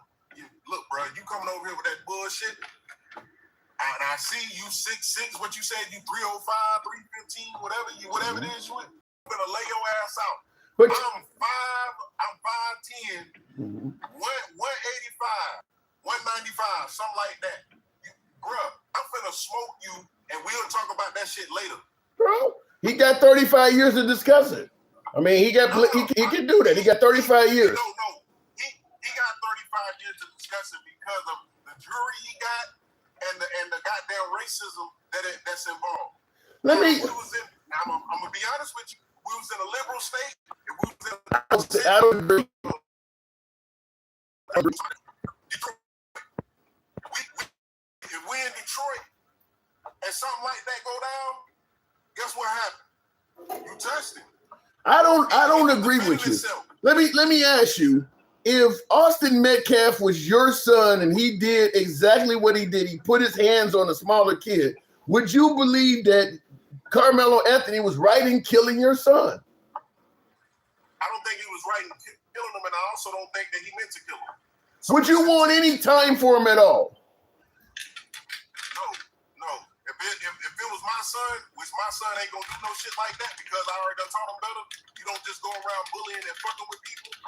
You don't just walk up on somebody because they can have some. See, that's just the thing. I don't think they understood what was happening. So to understand your point, you're saying if Austin Metcalf was your son, you would be okay with Karmelo Anthony walking free after killing him. What I'm telling you is, if the circumstances were the same, my son came at him. And my son was 6'2", 6'3", whatever the little boy was. Thank you, sir. I'm calling him a little boy only because of the age. Right? Mm-hmm. I'm calling him a little boy. But he was actually a huge person. I'll just say it like that. He was a huge boy. So at the time, both boys, one is small as hell, 5'8", 130, 150, some shit like that. The other one 6'2", 6'3". Everybody know the dimensions. So I'm listening, but I'm not hearing. You're not answering the question. You're not. Okay, my son's the bully. I I done already told you, son, you just don't be walking up on people and doing this and doing that. I'm sorry to say, my son deserved it. I'm being real. And if my son is hearing me right now, he know I'm not playing. He know I'm not being hard on him. He knows that ain't what I taught him. I taught him to stay on the fucking porch. I taught him to stay out the fucking bushes. That boy was all in the bushes and all off the front porch in the business and doing shit because he thought he was big and this little dude, he can just bully him and fuck with him and that little boy has something ready for him. I can't do that. I can't. I can't. I just. Don't do that. Look, I get the parenting aspect of it. I agree with you on that. But kids sometimes slip up. This is not a kid that slipped up and tried to carjack somebody and got shot while carjacking. He slipped up and merely shoved somebody. And you're saying that shove alone as a father would make you say, yeah, I guess my kid deserved to get stabbed to death. No, what I'm telling you is the shove plus being over there, you ain't a person of authority. All of this shit, all of this blind stepping white people shit, stop it. You don't have to be the male Karen. You don't have to know what's going on. You don't have to be in charge. Mind your fucking business. I agree with all that. Listen, if a person done told my son, it gets out to me that my son is unalive by somebody, yes, I'm going to be upset. Yes, I'm going to be mad. But once I found out my son was a fucking bully, and he unalive, he got unalive because he touched somebody he shouldn't have fucking touched. Now I'm feeling some type of way. Now I'm feeling like, damn, did I raise him right? But guess what? He ain't got that. His daddy got his arm broken some shit between the twins and shit because they bullied their damn dad. I mean, they life like that. But that boy, the Karmelo dad, he with his mom. Like, you see, it's a difference. One's a bully, one was timid, one wasn't just backing down. Okay, I wanna show you something. But before I get into that, I want to read a comment because I want to show you a surveillance video and get your opinion on this. Jay Sid said, so where would it end? Anywhere, anytime Metcalf told Anthony to move, he would have to move. Where would it end? Well, look, I get you would not want. He's saying that where would it end? Because he said anywhere Austin Metcalf would. Okay, he's basically saying that if he bullied him over and over again. Well, there's a bunch of things you do if you get bullied, because people get bullied at every school in America. You can't just skip all the way up to killing someone. You got to first. There's things you do. You go tell your teacher, tell your principal. Okay, you don't just get to kill the guy right away. Is what I'm pushing back on. So I don't know about that, Jay Sid. You're jumping way up to the top level saying where would it end before Austin Metcalf has done any of that stuff, which is the same argument I'm making about suggesting that all the people that were with Austin Metcalf are automatically assuming that they're going to jump in and beat the hell out of Karmelo Anthony. That's an assumption. That's not based on reality. Listen, Tim. Yeah, just like it was an assumption that he could bully the man. Well, and it was an assumption that you could kill him. Look, watch this video, because this is exactly what we're talking about, but in reverse in terms of race. And now you probably have heard about this story. This is where the African-American and his girlfriend pulls up to a gas station. The African-American, a young guy, look like he's in his 30s or something, goes in the gas station while his woman is in the parking lot in the car. An old white man walks up and he's arguing with the woman in the car because he don't like where they're parked at, even though he's in no car at all. So he has no reason to be arguing with her. But anyway, he's arguing with her. The boyfriend comes back out of the gas station, sees this old man arguing with his woman, shoves the old man to the ground. So he puts his hand on the old man. The old man pulls out a revolver, shoots and kills the black guy. This was a big story at the time it happened. This is a put your hands on a guy kind of story, leading to lethal force that the African-American community did not at the time say that, well, he put his hands on him, he deserved to die. They had a totally different opinion on this. This is a 2 or 3 minute clip. I don't know if it has sound in it or not. But here is, now if you see, it starts out with just them standing in the parking lot. I don't know if they show where the guy pulls up again. Oh, no, this is the two there, if you can see it. And it might not be real clear on the thing there. But, okay, this guy's walking to the truck. I'm trying to see where they show it. I think they're gonna show the car pull up or something like that. Let me just skip because I don't want to play unnecessary if it doesn't. Okay, here it is. All right, it's about a minute up. Okay, here's the car pulling in now. Now it's got a black man and woman in there. I think they're a couple. It's only about another minute or so of video left. So Tim, go ahead. That's my ex-wife's cousin. This happened in Florida. It happened in like Clearwater, Florida, or Largo, Florida. Wow, like really? Wow. Yes. So I already know about that. But the thing that you fell to forget, the man was at his wife's window going off. He didn't touch her though. He didn't touch her. It don't matter. It don't matter. He was at her window, in her window, arguing and fussing with his wife. Okay. What are you talking about? This ain't the same. You can't push somebody to the ground for an argument. Listen, you can, man. Back up off my wife. What are you talking about? He protecting his wife. No, it's a difference. Okay. So in other words, if somebody's arguing with your wife, you can put hands on them just for the argument. I'm gonna say it again. Number one, you touching my car. He had his hands on his car. His car? Listen, bro. I don't give. Man, listen. Okay, here I don't know if you can see it. And there he shoots the guy. The guy walks off and he goes in the gas station and dies. I don't. So you're telling me just because of the argument, that alone is enough to put your hands on somebody? Just because they were arguing with your woman. He didn't touch her or do anything to her. Listen, this is my wife. Get out of her face. Get away from my fucking car. This is different. And then number two, this is another situation to where a person, just because he got his ass pushed down, right? Pop one of us. I don't. You know something? Hold on. I'm looking at the video. Hold on. I'm trying to find the. Hold on. Hang on. I want to get this point out because you said something that's inaccurate.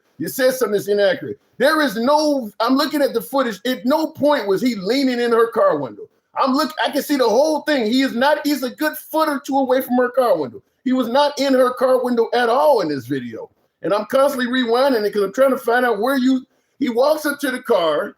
I wish I could zoom in on a little bit more so you guys can see it, but he never gets anywhere near reaching in her car at all. He's at least a foot or two away from her car the whole time that happens. So he was arguing with her from a distance. He's not leaning in her car. You see him standing. I don't know how much you can see it because I can't zoom in anymore, but he's not leaning. He's arguing with her now. At this point, he's about 6 feet away from her car arguing with her. Now he walks up a little bit. Now he's maybe 2 feet away from her car. He never bends over and leans down or anything. He's pointing, but he's not reaching in her car. He's still a good 2 feet away from her car. I think the man is going to come out soon.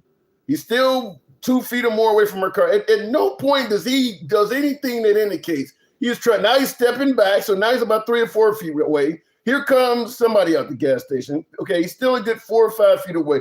I don't see anything about what he's doing that is indicating he's being menacing or anything. That guy put his hands on this dude, and if you're going to say Karmelo Anthony had a right to be violent because somebody put their hands on him, I don't see how this case doesn't play into the same realm. I'm still looking at this point, still a good. He's got his arm out, and even with his arm out, the tip of his arm is still a good 2 feet away from the car. He is nowhere near this man. Now here comes the boyfriend walking out. He see the dude talking. At this point, the woman opens the door. She gets out of the car, and the guy walks up and immediately shoves him to the ground. There was no reason for that. Now at that point, the guy on the ground pulls the gun, sees the guy standing over him, shoots and kills him. So what's the difference? Okay, he dropped. Don't know what happened, but he dropped out. But the point, somebody said, what's the point? The point being made here is the argument is that you put your hands on Karmelo Anthony, therefore he's justified in taking the life of Austin Metcalf. But the point I'm bringing up is when this guy had an African-American put their hands on him, we as a community did not agree with him using lethal force in that case. It looks like it's a double standard. That's all I'm saying. It looks like it. By the way, for anybody who's wondering about this story, Michael Dredka is his name. The last name is spelled Drejka. If you type in Michael Dredka surveillance video, you can see the clip I just watched. It's about 3 minutes long. It's on Law and Crime Network's site on YouTube. Michael Dredka, whatever, Drejka. By the way, they were going to let him off for killing this African American. There was, I think, Ben Crump went down there, and I think Al Sharpton or Jackson or somebody got involved. He ended up being charged, was found guilty, and he's doing the rest of his life in prison. Like he got a lengthy Florida sentence similar to Karmelo Anthony. So he is in prison now. I'm just simply saying, if you want to call a spade, this case is going to come up. If you're going to suggest that simply putting your hands on somebody gives you the right to use lethal force, that's what happened here. He got 20 years. That's what happened, Tay. Yeah, he got 20 years for that. Anyway, looking in the comment. And by the way, this also goes against the claim that a white guy can do anything to a black guy and get away with it. He didn't get away with it. The point is he went to jail just like Karmelo. Yep, he went to prison. Should not have been yelling at the person in the car. You're making excuses when it turns into an African American is what I'm hearing. Tap the screen, help your boy with the hat and mustache TikTok cap goals. And we'll continue on. Get the likes up to 70,000. Look at here. Grew up in New Mexico, says David. Or New Orleans, rather. Grew up in New Orleans. Grew up in New Orleans, moved to Texas, lesson, act hood, get hood results. I agree with that. I'm now in Collin County and life is good. I dropped the hate and stopped carrying animosity. Keep up the great job. Appreciate that, David. And thank you for your support. Look, act hood, get hood. There is some validity to it. A diverse environment. Like if you're in the hood, you can do it. You know, when in Rome, what they say, when in Rome, do what the Romans do. If you're in the hood, you can be hood and be fine. But when you leave that area, if you bring that proper white and you end up good and you're proper and white, you could end up getting ridiculed about somewhere. I mean, just this. There's some hypocrisy amongst black people, says JC. It's Karmelo Anthony, but says this guy was wrong. Yeah, to me, that is hypocritical. Let me go back to the box. I'll go over to and help you boy with the hat and mustache TikTok cap goes. We'll go over to Instagram. Tyrannus? Good evening. Welcome to the show. It's obvious why there was no blacks on the jury. That to me is wrong, though. I really don't think. I think there will be an appeal. I don't know how it's going to turn out. But speaking of that claim that there was no blacks on the jury, and apparently my Instagram caller is not coming up, so we'll continue on. I played this earlier, and I think it's worthy of playing again. Was he going to get a voluntary manslaughter or a manslaughter instruction? They did get a manslaughter instruction. I think that just watching this from afar, and one of the problems with this case is that it was being reported and being filtered by whoever's team you were rooting for and not being able to see it, is that people didn't understand. A complete self-defense was it reasonable? The middle ground is if it was an unreasonable use of force, but to some degree in reaction to a use of force, that would have put you into manslaughter territory. The reason that's important, Chris, is because too many challenges, the peremptory challenges that were used by the prosecution, this case was over in jury selection, as most cases are. When you don't have any black jurors, and mind you, you had people of color but no black jurors in this jury, that was over. This kid was not going to get a fair trial. One of the things, I've been doing this for 43 years.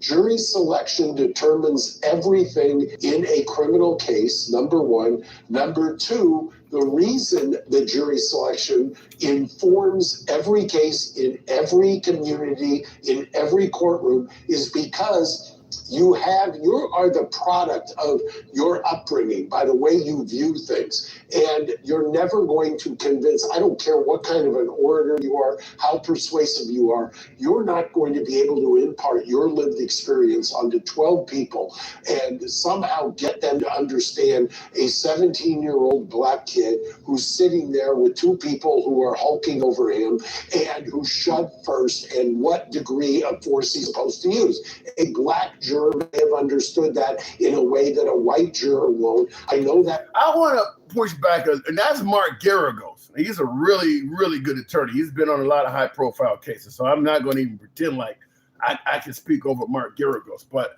if there's one thing I would correct, he's saying that blacks would understand if somebody was hulking over you and what would amount to a reasonable use of force. That ain't the way I believe it should be worded. The way I believe it should be worded is blacks are going to rule more favorably to a black person in that situation. Because I do believe if Karmelo Anthony and crew had to put their hands on Austin Metcalf and they were much bigger than Austin Metcalf. Let's say Austin Metcalf was the guy who came and sat there with a bunch of big black dudes. And one of the black dudes put his hand on Austin Metcalf and Austin Metcalf shanked one of them. I don't think blacks on the jury would have the same level of understanding that now you got two black guys hulking over a small white dude. I think just like when I showed you the case of Michael Dicker in Florida, suddenly the opinions change when it's the black dude getting shot or getting killed. So he's right. If you had blacks on the jury, they would be more likely to side with Karmelo Anthony, but I don't think it's because they think he's innocent. I think it's because he's black. I think that's the case. I don't think if you had some African Americans on the jury, I don't think Karmelo Anthony gets 35 years. Because I wouldn't have gave him 35 years if I was on the jury. But I don't feel confident saying that if you had blacks on the jury, he would walk. That I don't believe. I don't believe he would walk. I believe that if you had some African Americans on the jury, they would have pushed and fought, deliberated a lot longer than 3 hours. It probably came back with a manslaughter conviction. And then they would have fought and deliberated over the level of sentencing. And it would have probably been 15 years or so. That's what I personally believe. I don't think that even African Americans would have let him walk for something like that. The only way you can believe that Karmelo deserved a walk is by bringing up other cases of the white people that got away with shit. But just judging this case on its face, most people, even African Americans, are going to say, no, he didn't have to do that. They proved in the Zimmerman trial that Trayvon Martin was actively over Zimmerman, beating his ass. Trayvon was so close. There were powder burns on him. That's why the only reason Zimmerman won the trial. Now, I think George Zimmerman won the trial because they overcharged him. He should have been charged with manslaughter as well. The idea that you could wrongfully think a black kid is in your neighborhood stealing shit, call 911 and tell them, they always get away with this. Have the 911 operator advise you, do not go after them. We will send someone out. And then you run off in the dark after this kid and somehow end up saying, well, I was getting my ass beat, I had to kill him. That dude should be in prison. That dude simply said he should be in prison. My guess is, as I said yesterday, George Zimmerman thinking that Trayvon Martin was a thief, chased him in the middle of the night only because he had a pistol on him. He would not have done it if he was unarmed. Chased him in the middle of the night. Probably caught up to Trayvon Martin. I'm speculating here because only one of them is still alive, and I don't trust the story he gave. Caught up with him, and then started making demands. You hold on right there, son. What's in your damn pockets? What are you doing over here? Ask him a bunch of questions like he is a cop or something, which probably pissed off Trayvon Martin. Who the fuck are you? I don't want to answer any damn thing from you. Get the fuck out of my face. And somehow, some way, they ended up in a scuffle that George Zimmerman initiated, but was losing, and now he gets to claim, well, I had to kill him. No, he should be in prison. If you initiate the conflict, you should not be able to claim, I stood my ground. You didn't have to be here. You he's literally on audio recording making negative assumptions about the guy that are totally wrong. This dude was just coming from the store. Caught with a gun in his hand in the middle of the night. Now you talk about Karmelo Anthony, somebody putting his hands on him, and to me, in that case, if Trayvon Martin was armed, he had every right to kill George Zimmerman. You walking up on this dude in the middle of the night, demanding he hold up so you can talk to him or prove he's not a thief or whatever. You don't have to answer any of that shit. You don't even have to deal with the police in a case like that. You have no probable cause to be stopping him at all. A citizen? George Zimmerman should be in prison. Tap the screen. That's why you guys are fucking criminals. Anyway, tap the screen, get the lights on up, help your boy out with the hat and mustache. TikTok cap goals. We'll take the next caller at 70,000. Talk about Emmett Till. What's your verdict? How far back you want to go? It's safe. I think it's safe to assume every fucking thing that happened to black people during the 1950s was wrong. There's no argument to be made back then. You're 100% certain in the South, all of the trials for African Americans were unfair. I mean, Emmett Till. Anything from 1970 on back, you can assume the African American got railroaded. I don't think it's even worth talking about. All of that shit was wrong. Period. All of it was. From 1776 to 1970 is all wrong. And then from that point on, plenty of shit still happened. But from that point back, it was almost 100% wrong. Gardell, what did that say? Talladega, Alabama. What are you talking about? Move it to a different state. They could have done that, but I'm not confident Karmelo Anthony walks no matter where this is happening there. Unless you hold trial for Karmelo Anthony in the projects, I'm not sure he gets off anywhere. I just don't see a solid case for self-defense. Alter Ego, appreciate the galaxy. Somebody showing your boy some love. Thank you very much. Tap the screen, get us up to 70,000. We'll go to the next caller. Garnett is a racist internet tough guy. Look, what are you talking about? We'll go to Tamar, New Jersey's best. Good evening, Tamar. Chris says, we can go far back as 1800. Let's talk. What are you going to talk about? There's nothing to defend. Everything they were doing back then was wrong. Tamar, good evening. What's going on? Not much. In Debo, yes, the projects. I think if you had the trial for Karmelo Anthony in the projects, he would have walked. You heard my guest that admitted he was a criminal, said he would have done this. That guy would have let Karmelo Anthony walk. Did you hear that guy tomorrow? Yeah, I heard him. Do you agree with him? I don't think he intended to kill. To unalive Austin. I agree. The fact is, somebody's life. Yeah, thank you, Cedric. So let me ask you yourself: if you're on the jury, do you suggest Karmelo Anthony should walk? Not walk, but he should like manslaughter or something. I don't think he deserves 30-something years. I agree. Because like Mike said yesterday, it's not like he repeatedly stuck him. Right. Like repeatedly stabbed him. He only did it once, and it was obviously he just so happened to hit him in the heart. If he got him in the arm or something, he probably would have just got his ass beat. Yeah. If he got it, I don't know if you show you're willing to shank people. I don't know if they would have. Look, ain't nobody got weapons. Just like when we had the crash in was it Shanks? I think the name was it actually Shanksville, Pennsylvania. Where's the other 9/11 jet that went down? One hit the Pentagon, two hit the World Trade. I think it happened in Shanksville, Pennsylvania. But the reason I'm bringing it up is because the guys got up with knives. And they were able to subdue the entire cabin full of people. So the point I'm making is, if Karmelo Anthony had to hit one of them in the arm, I mean, the jet on 9/11 shows people are not that eager to take on a man with a knife. Yeah, I know, but adrenaline and the fact that it was a Swiss Army knife. I mean, but he's stabbing motherfuckers. Yeah, he stabbed them. But I'm just saying, if he would have. They probably would have just jumped him. He definitely would have got there. If their intention was to jump him in the beginning, if their intention wasn't to jump him, that's where you're gonna watch your people get stabbed. No. You raise an interesting point, because after he stabbed Austin Metcalf, dropped the knife and took off running. Nobody chased him. So that shows that they probably were not interested in jumping this dude. Not one of them chased him. And at that time, they didn't know how bad Austin Metcalf was. He had to raise his shirt up. Not one of them chased that dude. So that kind of shows you that they were not trying to be as violent as people suggest they are.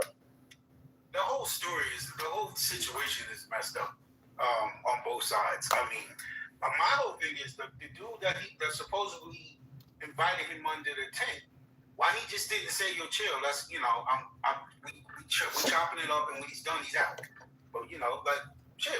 Like that's what if I invited somebody that I know for another school, and we're chopping it up, and you come over here, who is this guy? Oh, chill. Don't worry about it. I'm talking to him. That's my people. Yeah. And then that's that. You understand what I'm trying to say? That should have been the end of it. But this guy, supposedly the guy that invited him under the tent, lied on stand, and a defense lawyer exposed him. What I'm upset about this whole situation is why didn't the defense lawyer try to get that changed from first degree, because it wasn't first degree. Like you said with George Zimmerman, I believe he was overcharged. Yep. Carmelo was overcharged because in the Trayvon Martin situation, you can obviously tell that Trayvon was fighting for his life, because you have to understand that after George Zimmerman was told not to follow him, and he continued to follow him, he chased Trayvon. Trayvon ran, and he ran after him, and so I guess eventually he caught up to him, and he was probably he was trying to perform walked up to him. He's probably trying to perform a citizen's arrest or something. I mean, whatever George Zimmerman was doing to Trayvon Martin, he had no legal right to do it. He was doing more than probably just putting his hands on him. He was probably trying to hold him or check him or pat him down, whatever he was doing. You don't think he flashed that weapon? You don't think he flashed that weapon? What makes you kid at that age, when a grown man comes up on you? Trayvon might have had the height, but he was more frailer than Mr. Zimmerman. Now, you can tell that boy was fighting for his life. He seen that gun, and he had no choice but to fight. I got the upper hand and started beating him down, and he got shot for it. I mean, it's very possible. That sounds kind of like the Ahmad Diallo case, where the guy was down in Georgia and he went into a house that was under construction, and 3 men chased him down in a pickup truck. And the same thing, he grabbed the gun and tried to fight, and they ended up killing him like that too. No, I don't know exactly what happened in the Zimmerman Trayvon Martin case, but I know enough that Zimmerman should be in prison. I mean, he initiated whatever, no matter what happened from the time they actually got together and started interacting. They never should have. You had no business chasing this dude off in the middle of the night like that with a gun. And you're probably right. He probably did brandish it, but even if he didn't, you have no right chasing this dude down, making accusations in the middle of the night like that.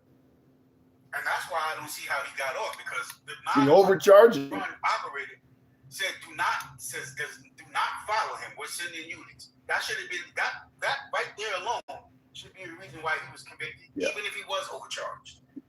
So let me ask you in this. So let me ask you in this case. In the case of Karmelo Anthony, you are agreeing that, along with that 35 years they don't made a fucking example of him. That's way too much time. I agree with that. However, you sound like you agree. You sound like you agree with me also that he does deserve some time. Yes, he does, because he, like I said, he may not have intended. Regardless if he was being bullied or whatever the case is, he still pulled a weapon. And I mean, how much time would you give him? How much time would you, if it was up to you, you the judge, how much time would you give him? Based on what you know. 15 to 20. Wow. 15 to 25, I would say. Somewhere in that area. I mean, that's basically life almost. So But you could be eligible for parole in like 12 or something like that. That's how I would do it. Yeah. So why do you think so many folks, because I've been hammered on this shit. I got people in the comments telling me to shut the fuck up. How do you, and I don't mind the criticism. You tell me to shut the fuck up. That's how free speech works. But how do you respond to folks who are continuing to suggest Karmelo Anthony had the right to do what he did because Austin put his hands on him? You're talking 15 to 20, which is a little bit more than even what I was saying. But how do you respond to folks who continue to suggest Karmelo Anthony did nothing wrong and he should have walked? I mean, everybody's entitled to their opinion. I mean, I'm not going to say, maybe even 15 to 20 might be a little harsh. You asked me and I just shot something out. But he definitely deserves some time. I'm not going to say, I can't really say exactly how much time he deserves, but he definitely deserves some time because somebody's life was lost. Regardless if you, like, well, he says it's self-defense, though. You can take a life in self-defense. He's claiming self-defense. Do you not see it that way? I don't say that's self-defense. Yeah, I'm saying. I mean, like, it was, he pushed him. Yes, he did put his hands on him. He did tell him not to put his hands on him. But at the end of the day, you really stabbed him? Yeah. Or because he pushed you? I think you and I are. I've been jumped before. I don't know if you've been jumped. I've been jumped before. I didn't. Not only, I'll tell you something, and I have been, as a kid, I've had bully issues and been jumped. And I'll tell you something, even in the midst of while that was happening, I don't even know if you had handed me a gun or a knife when I had started shanking and killing people. I still would have probably brandished it and tried to get out of there. Well, look now, motherfucker, back the fuck up. And then I still wouldn't probably have started killing people. Yeah, and he could have, Carmelo, and once again, they could have left him alone. Carmelo could have walked off, woulda, coulda, shoulda. Like I said, there's a whole bunch of, it's easier to say said than doing when we're not in that actual situation. So, yeah. You get what I'm saying? Yeah, I get what we're actually there in that situation. But, like, if my kid, like, kids, sometimes they do stuff that, you tell them, like, don't go across the street. And they go, oh. Right. I'm going to still go across the street and they're getting hit by a car or something. Like. You sound like, now, I had Stick the Ruler on here earlier, and I think he didn't like some of the things we said in the drive. But he was indicating, well, my kids will never do this stuff. And my point is, I don't care how great you raise your children. Children will sometimes push the envelope. There's no such thing as a parent that has a child that ain't never done anything wrong. They may not have looked at it as bullying. They might have looked at it like, hey, this kid's not from my school, or, that school's our rival, and why is he over here? You get what I'm trying to say? Like, I grew up in a little small town, and then the town over to us, that was all quote-unquote rival. So, when we went to their parties, we trying to steal the girls, or our parties, it might be a little altercation. If somebody's dating somebody from that school, and there's a party, and they come and they roll with their people, it might be like, nah, y'all can't come here, because, even though everybody, nobody's coming to do anything stupid, but just because you're from from that town, and that's our rival, we can't have that be. So, you should have been in this tent. Yeah, because I'm looking at it like, if you got enough beef where you got to carry a knife on school grounds, where you got, like for instance, like I said, I've dealt with some of this stuff, and as a teenager, I once carried a knife to school because of some people fucking with me. But here's the difference, though. If I'm, let's say we're having a pep rally in the gymnasium or something like that, I know I'm armed. I'm not going to deliberately sit next to the motherfuckers that's fucking with me. That's just like, why would you go and sit next to them? Okay, you're armed, so if they mess with you, you can defend yourself. But why deliberately put yourself in a situation where you may have to use lethal force? Why deliberately go sit next to them while you're carrying a knife like that? I have no idea, but here's even one. Now, and this would have been a better defense. Say he was like, all right, I'm getting up, but he talked like, yeah, fuck y'all little pussies, this and that. And they run up on him as he's gathering the stuff and he's leaving. And they run up on him and do that. And the same situation ends up happening. That's a little different because he was actually getting out of that situation. And they ran up on him because they didn't like what he said. You know what I mean? Like, yeah. Like he was like, yeah, fuck your pussies. Y'all ain't gonna do shit. Y'all bitches, talking a whole bunch of shit. Like, now, who you calling pussy? This and that. They run up on them and the same situation happens. That's a different story. That would be a better defense for self-defense. Yeah. How about this, though? In the comments, Mojack says, you keep saying shit like it's the kid's fault for someone assaulting him. Now, the assault is obviously the shove. I mean, that's probably the simplest level of, I don't know, what do you get for shoving somebody? No, I'm not blaming not blaming neither party. I'm not either. I started off by saying the situation is sad on both sides. So that's not what I'm trying to say. I'm just saying, like, assault. I don't really look at it as assault. A push is not an assault to me. Well, legally it is. Legally, well, legally it's a simple assault. I mean, legally, if you put your hands on somebody, they can't have. It's a very low down in the weeds charge. I mean, probably just a fine. I don't even know if they even take you to jail for it. It's way down in the fucking weeds. Certainly not justifiable enough to say you had to kill the guy to get it to stop. But what about the claims that he was about to be jumped by multiple people? Because that's what the claim is. He had to commit this act of self-defense because he was in the process of multiple people about to jump him. Have you seen anything to indicate that?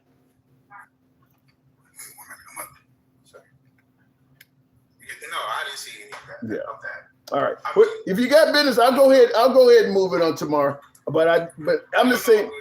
Yeah, I'm the same way. I didn't see anything indicated as well. So I think it boils down to a simple assault, and Karmelo just went way overboard with it. But to me, when he's talking about touch me and you see what happens, it sounded like he was kind of fuck around and find out, kind of planning for it. Just like people say, you break in my house, fuck around and find out. They already ready for what to do if you come in there. He was ready to use that if you do anything to me, ain't gonna be no hands. I'm about to shank you.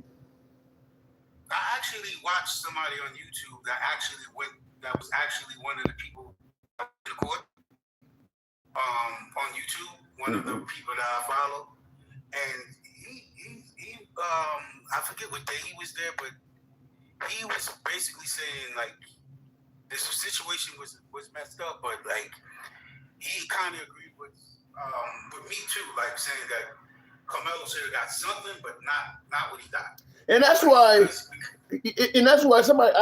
one of my MAGA viewers asked me, do I think there's going to be rioting if Karmelo Anthony is convicted? And I said no. I said there are plenty of African Americans that do not think this is just an innocent. Now the child case where the Asian shot the kid in the back, that's riot worthy. That's riot worthy. This is not. Yeah, I 100% agree with you on that one, Tim. Yeah.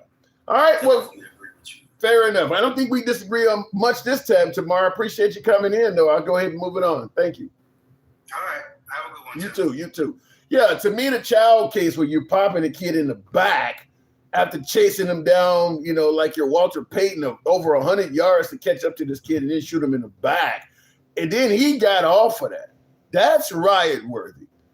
Karmelo Anthony's case, no. Karmelo Anthony made some bad mistakes. I'm not in the camp where if Karmelo Anthony didn't shank Austin Metcalf, he was going to get, literally beat to a pulp. I don't see that. And I don't see the activity of them to suggest that. But obviously, a lot of you folks have a different opinion on that. Now, people out with the TikTok cap, hat and mustache goals. I do want to thank somebody sitting here. Always critique your own answer. I do want to play a clip, but I wasn't expecting the commercial of this to kick in. So before we go to the next call, it's early. In the comments, though, but this dude is saying is not what happened. Karmelo went to the other tent causing problems. They said, leave the tent. He said, make me. They touched him. They pushed him. And he said, touch me again. And he stabbed him. Well, I'll tell you this. I don't know if they're accurate either, but based on what you're saying, there's still all kinds of problems. Okay. Let's say what you're saying is true. You're saying that Karmelo went to the other tent causing problems and they said, leave the tent. Okay. They can tell him to leave. But then at that point, when they start putting hands on him, they are breaking the law. Those are not their tents. They don't own that shit. That's school property. So those students do not have the legal right to put hands on Karmelo Anthony and forcibly trespass him. They don't have the right to do that of killing them, but they are breaking the law. They are breaking the law. Cedric, you says that's not accurate. Like I said, everybody seems to have different opinions of what happened, but one thing seems to be apparent. Austin Metcalf put his hands on Karmelo Anthony before any of this happened. And he does not have the legal right to do that. That is assault. That's not his property. You're not trying to kick somebody out of your home that's breaking in or your store. Austin Metcalf does not have any legal right to use physical force to prevent Karmelo Anthony from sitting anywhere on school grounds. That is not his job, not his duty, not his jurisdiction, none of that. He had no right to do that. So Austin Metcalf did commit an act of simple assault with the shove. But as I stated, and some of my other callers have stated, that didn't mean he deserved to die. That's where the problem is. In the comments, by the way, I did a poll. Wow, there's a lot of folks that voted on this. I didn't look at it at the time, but 450 participants. The question being, was Karmelo Anthony acting in self-defense? Was Karmelo Anthony acting in self-defense? Almost over 475, and it's going up as I'm talking, 480. Folks are still responding. 480 responded so far. Poll being, was Karmelo Anthony acting in self-defense? The poll is on YouTube. 18% says yes, he was acting in self-defense. 82%. That ain't all MAGA, folks. That is not all MAGA. There are some liberals, there are some African Americans, there are some independents, there's some Hispanics, in that sort of a responding disparity. That ain't just MAGA or Republicans or white people. There's a lot of folks. So it is what it is. But 18% says that Karmelo Anthony was acting in self-defense. Not many. That's very low. One of the lowest. I think I posted once. Somebody got on here and said Trump has released all the Epstein files, trying to defend Trump. I think it was Straight Talk. And that's probably the only poll that I've seen that is more lopsided than this. Because I did a poll question, and that was, has Trump released all the Epstein files? And it was like 90-some-odd% said, hell no. But Straight Talk defending Trump was trying to say that Trump has released all the Epstein files. It was like 91% of the people said no. In this case, 82% saying Karmelo Anthony did not act in self-defense, which is exactly why I stated there's not going to be any riots on behalf of Karmelo Anthony. There's plenty of people of color that also think he was wrong. But I want you to hear this clip before we go on to the next caller. Happy boy out with the hat and mustache, TikTok. Just no love today at all. Wow. Nothing. That's how bad it's been today. No love at all. Hat, mustache, TikTok cap. Wow, nothing. You guys are hating me real bad today, huh? I want you to hear this clip. God, you guys are not like it. Well, thank you, the great Blue One Banks. Man, you guys are awful today. Just hating on your boy. Appreciate some of you folks that have been showing. The great one and Blue One Bank. Cedric, thank you. There is no go. Oh, really? I thought I put one in there. Here we go. Number you see there on your screen, 713-581-9914. Let's turn it over to our guest now, creative entrepreneur Jasmine Terry and crime victim advocate April. I want you to hear what this sister has to say. Gary, glad to have you both here. So, Jasmine, your thoughts about the verdict today? I think they're making an example of him. We just witnessed a public lynching of a teenager. Now she said, I think they made an example of him. This is a public lynching of a teenager. Here's the crazy thing. How could you say that Karmelo Anthony is a victim of a public lynching when the other dude is dead? Karmelo Anthony will be a free man one day. The other dude, Austin Metcalf, he's dead, but Karmelo Anthony was the one that was publicly lynched. Very glad to have you both here. So, Jasmine, your thoughts about the verdict today? I think they're making an example of him. We just witnessed a public lynching of a teenager.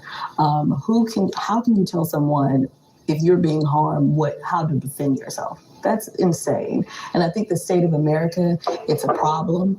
Everything, I think that the strategy that the media has displayed this case played a big role in it. I think the way that the GoFundMes, I think all of that played into the decision-making of this case. And it's ridiculous, honestly. I think that if you put your hands on someone, you can't tell someone if they are not feeling how to basically defend yourself. How do you do that? you know, and then to give him 35 years and make it a prime example. And I think everything that's going on right now in America explains exactly that. So would you say, though, if someone like a kid gets into a fight, young teenagers, murder is the answer? You know, pulling out a knife? So, I mean, the question is always why? Why does he feel like he needed to have a knife, right? And so you look at, no, I'm not an attorney, but you look at the history of the victim, right? What has happened? What is the story? What is behind this? What has gone on in order to justify why? Not just to justify. I think she's crazy.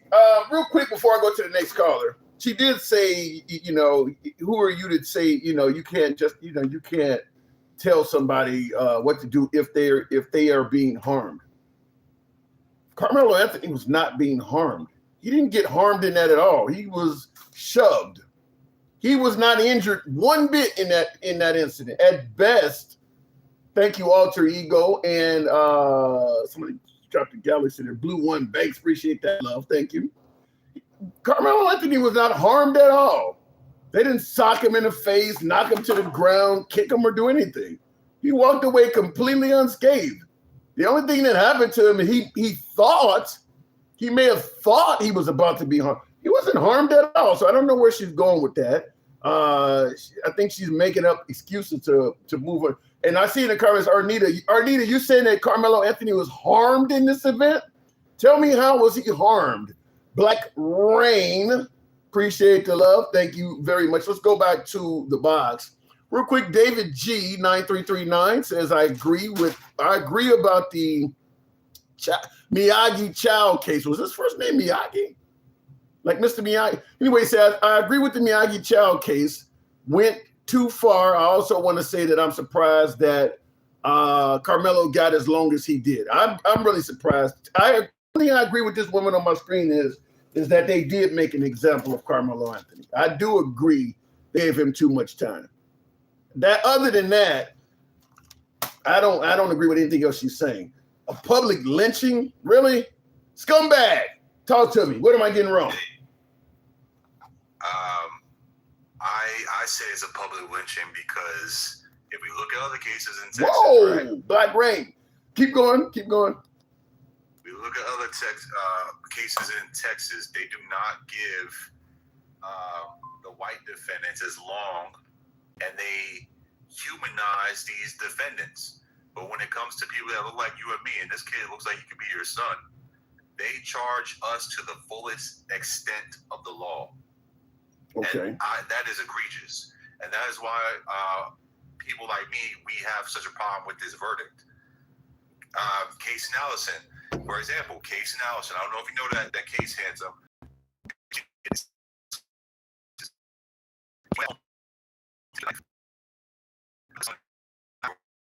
He agreed to fight and then ended up stabbing that person to death. They charged him with murder. Then they lowered it to criminal negligence and gave him 2 years. Yeah, let me say this. You get no argument from me if you bring up that the justice system treats us more harsh than Caucasians. That's the way it's always been, and that's probably the way it always will be. And it's wrong as, you know, every day of the week, twice on Sunday. I'm not going to try to pretend like the system treats us all equally. However, just because it's a difference between saying Karmelo Anthony did nothing wrong and he should have been set free versus, well, you let a white man get away with it, so you should let a black, kind of like with O.J. Simpson. Even the African-American community believed O.J. Simpson was guilty. They just looking at it like, well, finally a black man can get away with murder like the white guys. So I want to ask you, first of all, do you think Karmelo Anthony should have been treated like the white guys who have gotten away with similar crimes like you're pointing out? Or do you think that he was actually guilty of something? I think, yes, he was guilty, but we should have equal sentencing of the law. I agree with that. He wasn't going, and people trying to act like he was some guy looking for trouble, just packed it in. They couldn't even prove that. We don't. But you say you said you think he's guilty of something. Guilty of what? I think he is guilty of taking the boy's life. Yes, that's true. But in Texas, people have done more egregious stuff like case analysis and look into that case, and they intended to do that. They planned it. They went back home for the night. Anthony didn't plan this. He didn't intend to hit him in the heart, and they gave him 35 years. So case analysis gets 2. You and I agree 100%. 35 years is insane. I think he got railroaded. But let me ask you the question I've been asking all the other guests. You're the judge. You obviously believe he's guilty of something, so you don't believe he should walk. How much time you giving him? Just from case analysis, I'm dropping it down to criminal negligence. I'm giving him 2 to 5. That's light, but I said 6 to 10. I've had some African Americans come here and say 25. I mean, but yet again, you're another reason. Just like I keep saying, there's not going to be a African Americans riot or anything over it because there's a lot of black people that think he did do something wrong. Yeah, the sentence was insanely long, but I'm not talking. I'm seeing more people in the comments that are saying he's innocent. Most of the folks are saying he is guilty of something. Not that he should. You don't believe. Do you believe he was dealing with a lethal threat? Because he's saying what he did was self-defense. Do you believe his life really was in danger? I think as someone who has looked into the case, he was invited into the tent by his friend, Eddie Pera. He was invited there. He just didn't randomly decide to go there. On top of it, in the case, a witness, the Thank you, Black Rain. The defense attorney asked a witness, do you think it's normal to surround someone in a U shape? And then he says, actually, it was an L shape. I mean, what would you? Well, he asks, what would? I can answer that. We assume that's. Well, what the reason why being surrounded in a U or L shape seems intimidating is because we have the assumption that everybody that's surrounding you are going to start a fight. Because fact is, if you and I get into a skirmish, let's say we're outside of a club or something, you and I get into a skirmish, the crowd is going to form around us in a U, L, or O shape. That's just what happens when fights take place. That don't mean they're all going to jump one of us. That's just going to happen. They want to get a view of what's going on. So you gotta go past the L or U shape and start assuming that some of them folks that are surrounding them are going to actively jump in and start swinging and hitting them. And I don't know if there's any evidence for that. Heads up. I mean, all right. Even in this case, he was still seated when these people started to stand up. So I think a reasonable person who was still seated and they see multiple people stand up before he even pokes Austin would assume that they probably have ill intentions or they plan to. What do you think's going to happen, though? You could get in a fight at a Yankees game in the stands, and the people surrounding you are going to stand. They don't want you coming flying their way. People are going to stand up. People are trying to get away from the action. I mean, that's going to happen. People are going to stand. Everybody ain't going to just sit there and remain seated and look at that. They are going to stand up. So if they were all looking at you, you would not be intimidated in that situation. You're in a fight. Everybody within range of you are going to be looking at you. You guys are, even if you guys are just arguing with each other, everybody are going to be looking at you. The minute he puts his hands on you, they're in the bleachers where people can trip and fall. People are going to stand up. I mean, this is the kind of stuff that's going to happen. People are going to be watching what's going on. That's what kids do. We've all seen fights at our schools. You form a U, L, or O shape all the way around the fight. This is kind of what happens. Okay, that's where we have to agree to disagree. And even if it was a one-on-one, can it be reasonably assumed that his brother wasn't going to jump in that fight? It can be I'm having a bite moment. It can be reasonably assumed that his brother was going to jump in the fight, but not to the level where you start killing people. I mean, there needs to be some action. I mean, okay, you and I get into a scuffle and you got your boys with you. So because it's more you than me, I can just start murking people. And and nobody's swung at me yet. Nobody's pulled anything out, but because it's 4-on-1, or at least I perceive it's 4-on-1, because none of them did anything yet. I'm just assuming because they with you, they're going to jump in and fight. So I can just start murking people? No, but Texas is a little bit different. You don't have to wait in Texas, and there's disparity of force. So disparity of force is multiple people, difference in weight. Well, different stuff. Disparity of force. But the multiple people angle, like I said, you got to convince people that the folks that are with him are there to jump in a fight and gangbang this guy. I mean, or jump this guy.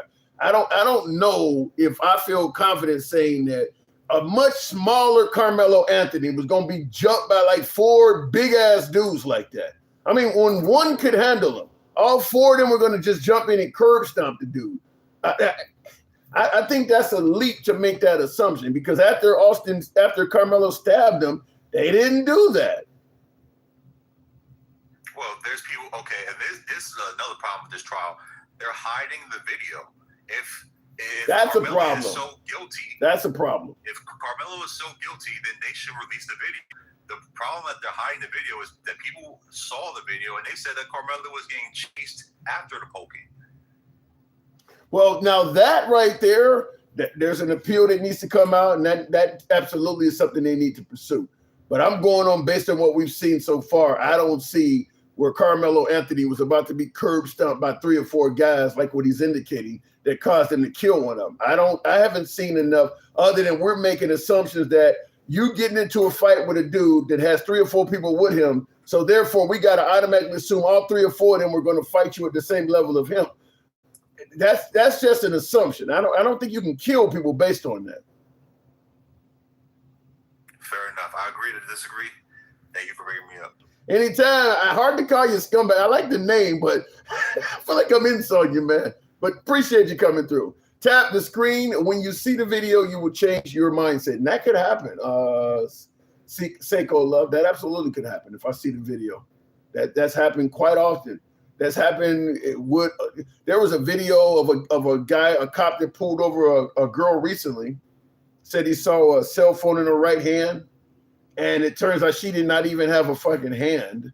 And yeah, once the video came out, the girl and her lawyer knew we're about to win this case, because you're on body cam showing you have no arm, and he gave her a ticket anyway. So yeah, cameras can seeing footage can always make a difference. That absolutely can make a difference. Because I don't believe Derek Chauvin would be behind bars if it wasn't for video footage. I mean, when you look at the record and the criminal history of George Floyd, and the fact that citizens had called the police on him, saying that he was in the process of committing crime, it would have been very easy for Derek Chauvin and his crew to finagle the language on the write-up to get people to believe he was just a bad guy. George Floyd would have just been a guy who was resisting arrest and died in the process. He had a little bit of drugs in his system, so maybe that gave him, what did they call it? They call it excited delirium. In fact, I got a book over here by, I don't want to go too deep into it, but Michael Batson talked about how excited delirium was this racist diagnosis that they've been using for years to diagnose African Americans who die at the hands of police. They've been calling it, when you don't have any excuse for why this person died, they put excited delirium on the death certificate. Michael Batson, he's probably one of the most well-known forensic scientists or pathologists, coroners. He was part of George Floyd's, he goes all the way back to the Kennedy assassination. He's been part of a bunch of really big trials, but he has a book and talks about how he got that diagnosis thrown out as racist junk science. He was able to prove that the only time people were being diagnosed of dying of excited delirium was generally African Americans at the hands of police. Some kind of belief that during the struggle, this person, their nerves and adrenaline and all that just overrode them and they passed away. And he was able to show cops get in fights. Why aren't any of them dying of this? Why are there nobody white dying of it? He ended up getting that scientifically thrown out, but they were calling it excited delirium. Anyway, look it in the comments and tap the screen, get us up over the 100,000 hump. We can certainly make that happen, if you will. That's because this is the same show that you had yesterday, says Hanson. No, it ain't. It's a little bit different. The 35 years was not part of yesterday's show. That might be true for Democrats, but take it for me, conservative children are perfect. That's an old statement. White people usually let you fight one-on-one. They don't do jumping. They don't kick your head in when you're on the ground. Evil Bunny is, I don't know about that. Evil Bunny is saying white people usually let you fight one-on-one. They don't do jumping. They don't kick your head in when you're on the ground. I guess you've never seen American History X, huh? The jumping part. That happens. If you see, I mean, there's videos on Instagram of more than one white person jumping on somebody. It does happen. I think there's probably far more videos of African Americans doing it, but it absolutely happens. White people do that. If you got more than one of them around and you doing something, I mean, I could give you Charlottesville. Jews will not replace us. They were doing that at Charlottesville when Trump's good people on both sides. They did exactly that. They did it on January 6th. Multiple white people were beating the shit out of cops on January 6th. So I think your white people don't jump, folks, is actually disputed with actual video footage. I mean, there are plenty of footage. There are plenty of videos of multiple white people jumping, folks. The last Trumper rally, I saw some jumping. Yeah, it's happened in numerous occasions. I think it happened at Charlie Kirk's memorial in Arizona. I think there was a black guy there. They got jumped by several people. But I know for a fact it happened in Charlottesville. Thank you, Alter Ego. Appreciate the hat and mustache. It happened in Charlottesville for certain, and everybody saw it happen on January 6th. Multiple people beating up one cop, talking about take his gun and all of that stuff. Going back to the bots, and we'll make it happen with one of my subs there. Twisted. Good evening, Twisted. Welcome to the program. If it brings them up, maybe not. I don't know. It's spinning there. We'll give it a moment. The law isn't subjective for the clowns who think it is up to the individual to define reasonable self-defense. A push is not a reason to murder. I'm on your side with that. I don't think the people think the individual, which is what this lady on the screen was saying, is that you can't tell somebody when they're being harmed. Well, reasonable use of force. Twisted, what am I getting wrong?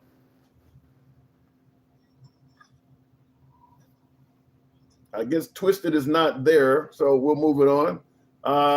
We'll go to a pimp named Furback, another one of my subs. Good evening, Pimp. What am I getting wrong, Pimp? What's up, Jim? How you doing, brother? You know what I say, just hanging around like Al Sharpton at a Klan meeting. So what am I getting wrong this evening?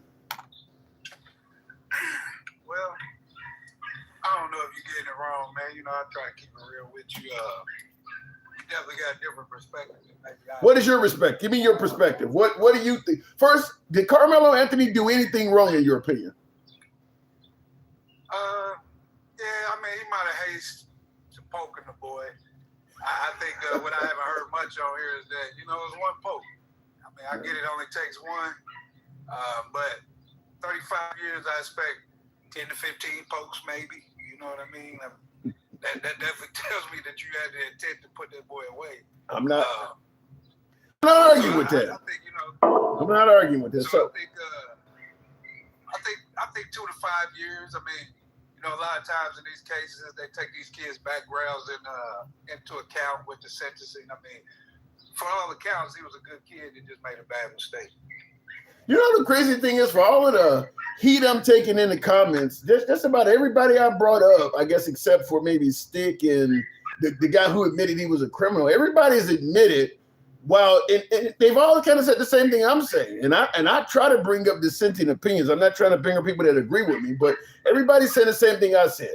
35 years is far too much, but Karmelo Anthony is not an innocent party, and that he should at least do a mild amount of prison time, and it's some years. You're saying 2 to 5. Ain't nobody said 6 months in probation or something. Everybody's put him in prison for at least a couple years, all the way up to 25.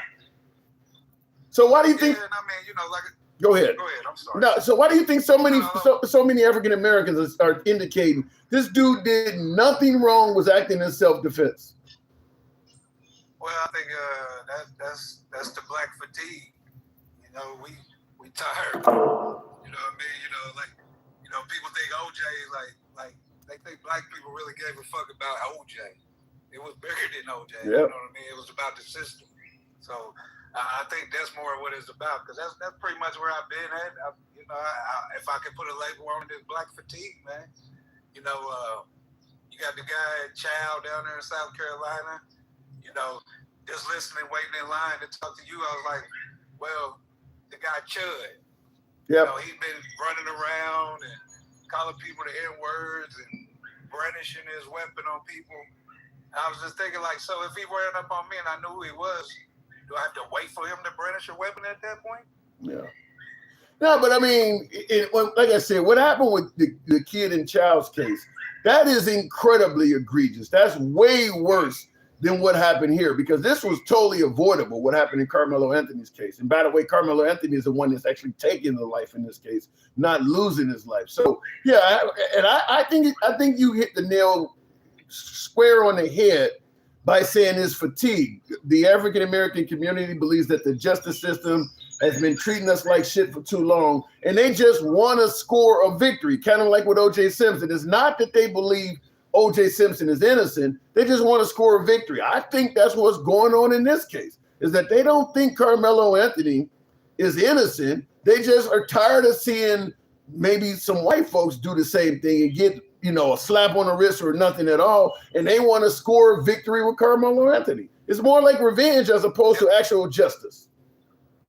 Yeah, and I mean, think over the years, you know, you got the white kid that was, I think he mauled down 12 or 13 people, and down in Florida, and the judge said affluenza, like, because he was just, you know, affluent.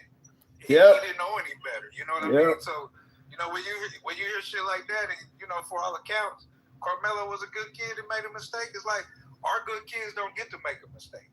Yeah. And I think that's what black people, me. You know, I got sons. I got 3 sons. I got an older son, but I got 2 younger ones too. And my older son, man, I mean, shit. I don't know, man. Like, I got family in Chicago that at 12, my auntie was like, hey, he gonna carry this 22. Wow. At 12? I mean, he's a doctor now, but he did. Here's the crazy thing I don't understand. If you think an area is so bad you got to hand a gun to your 12-year-old, why not move? Why not leave that area? It sounds good. I mean, I get it, man, but it sounds good. You know, it's the same things with women in AD. I mean, you got to look at the poverty level of this country. Like I said, it's the freest country, but, you know, we want champagne prices for beer shit. You know what I mean? And it's just crazy. So, yeah, I'm with you there, man. But how you go somewhere when you only got $20 in the bank? If that? I don't care if I gotta move to an area and we are temporarily in a homeless shelter. If this neighborhood is so dangerous, I gotta get my kid a gun. Just you see what the Hispanics are doing. They're walking here on foot because their areas are so bad. I'm running from the cartel, so I'm trying to get in. I'm barefoot. I left all my possessions behind. That's what you do if you're really in danger. You don't hand a gun to a 12-year-old and go be like, well, defend yourself on the way to school. Hey, you get out of there. I don't care how expensive it is. You find a way, even if you got to be homeless when you get to the other side. I'd rather be homeless than in gunfights at 12. I get that, man. Like I said, hey, I'm not condoning it. I'm just saying people do different things for their own protection. So that's so like I crazy. said, you know, Karmelo, like I said, man, I think that's just what it is, man. We're just tired of this shit. Yeah. And if you're on the other end of it, you know, even your comments, you heard Jeremy and them yesterday, it's like, no one has any fucking empathy for men. Let alone that's racism. Yeah, that's racism. There's a lot of racism in it. Because I know damn well that if this was 2 white kids or 2 black kids, the drama and the outrage over this would be significantly more mild. Or if Karmelo Anthony was a small white kid that stabbed stabbed one big black dude that had other big black friends, the same folks that are saying Karmelo Anthony should fry would all of a sudden be sounding like my guest in the comment section. It was self-defense, and they would be taking the whole opposite of what they're taking now. And I mean, Karmelo, if he didn't jab him and he pushed him down the bleachers and the boy broke his leg, broke his fucking neck, I mean, he can't win. You know what I'm saying? So, well, if he shoved Karmelo, what you saying? You talking about if Karmelo Anthony fell and broke his leg? Yeah, or the other way around. Like I said, you know, I think Mike and Quinn, I mean, I played sports the last place you want to get in an altercation is on some bleachers. Yeah. That's all I'm saying. Yeah. But I don't know. When the minute you feel like you got to pull out a knife, just walk away. I mean, I know in Texas you don't have a duty to do so, but he could have just you're in the bleachers, as you said, dangerous area to get in the fight. Just get up and walk away. I get that, Tim, but if I heard you right yesterday, you said you had a little issues back in the day. Yeah, but I would not have, if I was in Carmelo Anthony's situation with a blade, I would have got up and walked away. But would you have poked somebody if you needed to? If I needed to. I don't think Karmelo Anthony needed to. That's what I'm saying. I don't know, Tim. I haven't seen. I wasn't there. I haven't seen anything to suggest. I haven't seen anything to suggest that. Here's what. Hold on. Here, I'll let you. I'll give you time. Here's what I'm saying. When I say needed to, I don't see anything that indicates if Karmelo Anthony had not poked Austin Metcalf, he would have been beat to a pulp. Because right after he shanked him, he was able to just leave. So I don't see where he absolutely had to do that to prevent from being seriously harmed. Okay. Like I said, man, I've been jumped by a whole club. Damn. And I wish I had a pokey. I wish I had something. All I had some fucking cherries, and I was slinging them motherfuckers. Yeah. You know what I mean? So, I mean, I've been in situations where it could have gone any way. You know what I mean? In the situation I was in, we in a club, everybody gets pat down, but the dude pulls a big 44 on me in the middle of the club. Wow. So what I'm saying is, man, shit happens. I wasn't there. I just know that situations can escalate real quick. And like I said, I know right now, I bet everybody wish they could do it over, but it's like most things in life. You don't get redos. No, so, you don't. Like I said, man, I feel for Karmelo and his app and his family, but if I could put a thing on it, it's black fatigue, man. We just tired of not getting the benefit of the doubt, man. Like I said, all accounts, this is what you want your kids to be. And if he can't make a mistake and have to spend 35 fucking years in jail when you got other kids, and I wasn't even from Texas, but I heard scumbags say that was more egregious than they gave that guy 2 years. Yeah. Yeah, 35 years. 35 years is insane. I mean, I do believe he should do some time in jail, just like you said. So he still was going to be a felon at a young age, but 35 years is ridiculous. I mean, I'm thinking 6 to 10 because you did kill somebody. You did something that you didn't have to do when somebody is dead. They don't get their kid back. We're arguing about whether or not he was sentenced. No matter what, he will one day be a free man. Austin Metcalf will never be back. So no matter how bad we think he's being treated, they can still go see him. They can still write him. They can still talk to him. Austin Metcalf is gone. And I agree. But the other kid, his life has changed dramatically too. Right. So whether he's here or not, I mean, unless he's a stone cold person, I learned a long time ago running these streets that it's a very few that can really take a life and then go eat some breakfast. True. Most people are never right or the same after doing that, whether they had to do it in self-defense or whatever the case was. Most people just don't take a life, and their life is the same after that. Yeah. And so I think there's two people that, they're missing their son, and he's never coming back, but the boy they had before he poked somebody, that kid's never coming back either. Yeah. It's a sad state of affairs. I mean, it's a life lesson to anybody who lacks de-escalation skills, because both of them, Austin Metcalf and Karmelo Anthony, if either one of them had tried to de-escalate, this doesn't happen. I mean, just because somebody has escalated a situation with you don't mean you got to return the same energy. If either one of them had de-escalated that situation, this doesn't have the same outcome. But what's so crazy is, there's more of an uproar, I feel, on the other side of the aisle about one kid, but you can wipe out whole floor, whole first grade, whole third grade, and it's thoughts and prayers. Yeah. I mean, like I said, man, we're more worried about people coming over the border, and I told you before, I don't give a damn about that border, because what we see every day is not those people from the border just fucking on the news wiping out shit. I can't. We need to fuck around. Yeah, you get no argument. That's hate. I can't look. Some of the border stuff is hate. I can't argue with you on that, because the way the right portrays immigrants, you would think they're all rapists and murderers eating pets. So yeah, some of that's hate. I can't argue with that. And all I'm just saying is, man, with all this two-way and stand your ground and states' rights and this and that, this ain't gonna be the last. Nope. There's gonna be more of this shit. Yeah. And I mean, like, and it just don't stop, man. So, you know, miss me with the, you know, you can stand your ground. Y'all want to get teachers pews and shit. Why are we surprised that we have this shit going on? You said de-escalation. Why? No one else is doing it. Well, because if you do not de-escalate, pointing out that nobody else is doing it, you could either end up like Karmelo Anthony or you could end up like Austin Metcalf. That's generally what happens when you don't de-escalate situations. You're gonna end up like one of these kids. But what I'm saying is, even as adults, you know, I could be responsible for my house. I try to do what I can for mine. But I'm saying, even as adults, we don't want that. If we did, we would move accordingly.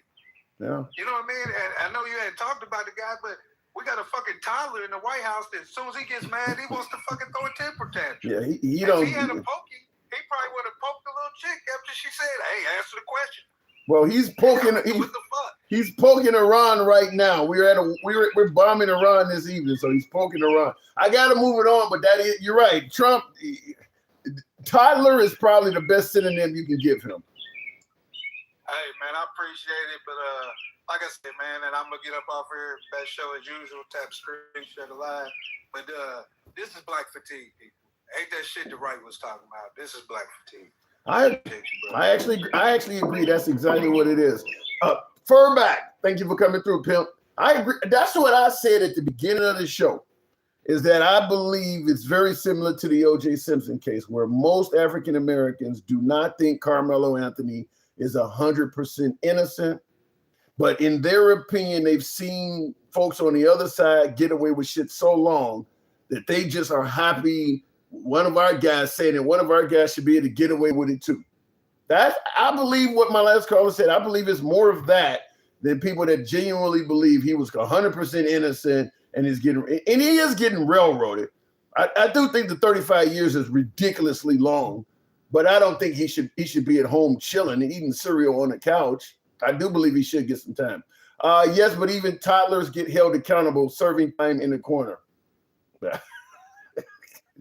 yeah, that'll be a whole different live because one of them is not being held accountable. Yeah, that is true. Tap the screen, get the likes on up. 120,000, if you will. We don't block, ban, or censor. We're still MAGA friendly. Different topic today. Tomorrow it'll be a whole new show, as they say, a whole new world. But I thought 35 years in prison was worth talking about in itself. The side topics that we haven't gotten into is that, the Iranians shot down an Apache, and the two pilots of the helicopter, the military copter, were rescued by a unmanned drone in the Strait of Hormuz. And of course, Trump has responded in kind by retaliating against the Iranians. But Trump is on television today saying it's going to be a measured response. So it's pretty clear all of that talk about a whole civilization will die tonight and blowing them back to the Stone Age was a bunch of bluster over nothing. Trump actually does not want to really mix it up with the Iranians. It appears that the Iranians want smoke more than Trump does. Trump wants to do a little bit of shit from the air, but he don't want to put boots on the ground. The Iranians sound like they want boots on the ground. They actually want that to happen. So it's making Trump look pretty weak in regards to this conflict. It's actually making him look weak because he ain't made them stand down at all. And as I talked about on our show yesterday, Trump is on record since the Iranian war began saying that Iran we're close to a deal with Iran.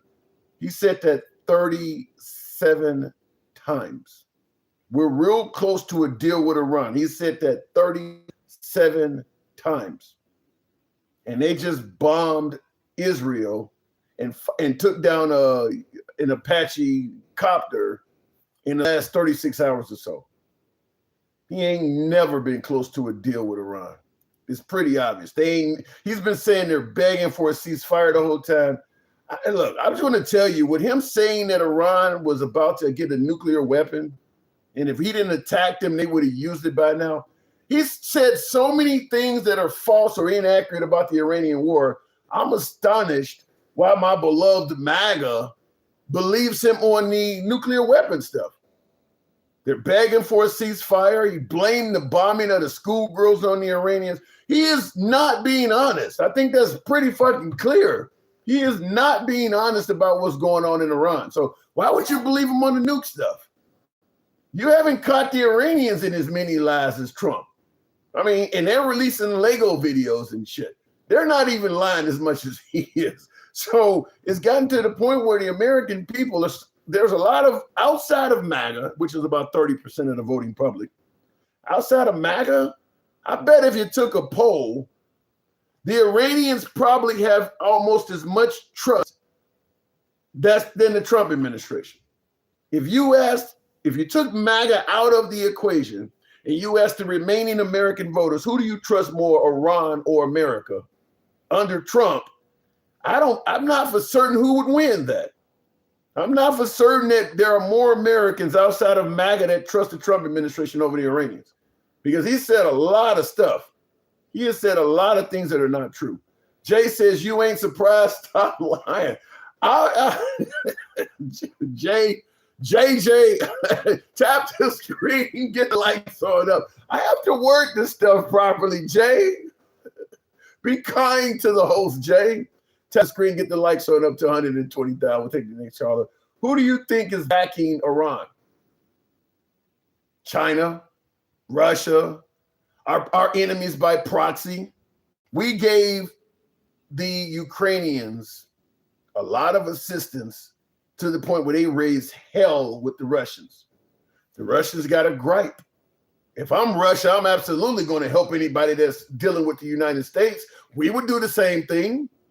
If we went to war with a country and there was another country out there that was helping our enemy, if it wasn't a superpower, we would declare war on them too. But if it was a superpower, yeah, the minute they got into some trouble, we would be right there to help their enemy as well. So Russia and China as well, because we've been preventing them from taking over Taiwan. So both China and Russia are absolutely going to run to the Iranians' aid, weapons, intelligence, whatever you want to name. You know, they're going to be helping them out. Guaranteed. They're going to purchase oil from them, make sure they get extra money, all of that. So it is what it is. But I think Trump is really looking weak, in my opinion, on Iran. Not much is being accomplished. By the way, there are as a military channel I watch, a couple former F-14 pilots, and they interview generals and admirals and shit. Apparently, we're running short on weapons. We fired so many Patriots, knocking those drones out of the air. We fired so many Tomahawks. Apparently, it's going to take between 3 and 5 years for us to replace all the shit that we've been using in these wars, mainly in Iran, but we used some of that shit in Venezuela, and now he's threatening Cuba. We've used so much shit under Trump. We bombed, since Trump has been in office, Syria has been bombed. Yemen, we've dropped bombs in Yemen. I believe some of that Palestinian stuff might have been us. I said Nigeria, Christians in Nigeria, they bombed there. Obviously, Iran has taken a lot of bombs. Venezuela, there's a little bit with the boats and shit off the coast of Venezuela. I mean, he's used a lot of ordnance. He's used a lot of weapons in a short period of time. In fact, I saw an article that said we have used more of our Patriot interceptors, and those things ain't cheap. They're hundreds of thousands, I think, each. We've used more of our Patriot interceptors protecting Israel from getting hit with bombs than Israel has used to protect its own country. 3 to 5 years to replace it. So we're kind of vulnerable right now. If something breaks out with another country, we don't have a lot of shit to go shock and awe right now. We're kind of that's why they're asking for 1.5 trillion for the military budget. To build all that stuff back up that he's been blowing up and using. By looking in the comments, Karmelo to Iran put a 1 in the chat. You want to see Karmelo to Iran, huh? What is this? Kilmar Brego Garcia part 2? Going back to the box, Kareem the Dream. Good evening, Kareem. Welcome to the program, if it brings him up. Exactly. We ain't got a lot of shits because Trump wanted to spend 1.8 billion to pay wrongdoers. Yeah. We're running short on military ordinances, what I'm hearing. Wow. It's going to be a while, I think, before the American people are bragging about how great they're doing under Trump. I mean, you know, plus or minus all the military expenditures, not to mention all the lavish items he's getting for himself and all of that shit. Wow. That's all I can say. Wow is all I can say. Anyway, looking in the box, apparently we couldn't bring up the last guest, so we'll move it on and tap the screen. We'll go to TBHD show. You didn't watch the news today. We have more ammo than your bullshit. No, that is not true. If you believe we got more ammo, you're getting that from the Trump administration. That's where all of the positive shit that we're talking about in Iran, they're fucking begging for a ceasefire and they're on their knees and their military's in the bottom of the ocean. You're getting all that shit from Trump. He's not telling you the truth, man. TBHD, good evening. But you trying to get sucked into the Iran who's got the bigger balls or whatever, that's stupid. The reason Iran wants that to happen is because that's the only way they can touch Americans. Well, they're touching us now. No, yeah, but you're talking about mass casualties. Like, yeah, they shot a helicopter down. Did we lose? Oh yeah, I agree with that. They want Americans unalive. I agree with that. I agree that if we just keep doing it from the air, we're not going to take a lot of casualties. But the problem is, their neighbors will. Their neighbors who are allowing us to use their countries for air bases and shit. Okay, we can't get your ass, so we'll get all the people that are working with you. These Kuwaitis or these folks in Bahrain, we'll kill them then. Yeah, that could be true. Yeah, and that's what's happening. That's exactly what they've been doing. But I'm saying that ultimately Iran wants Americans.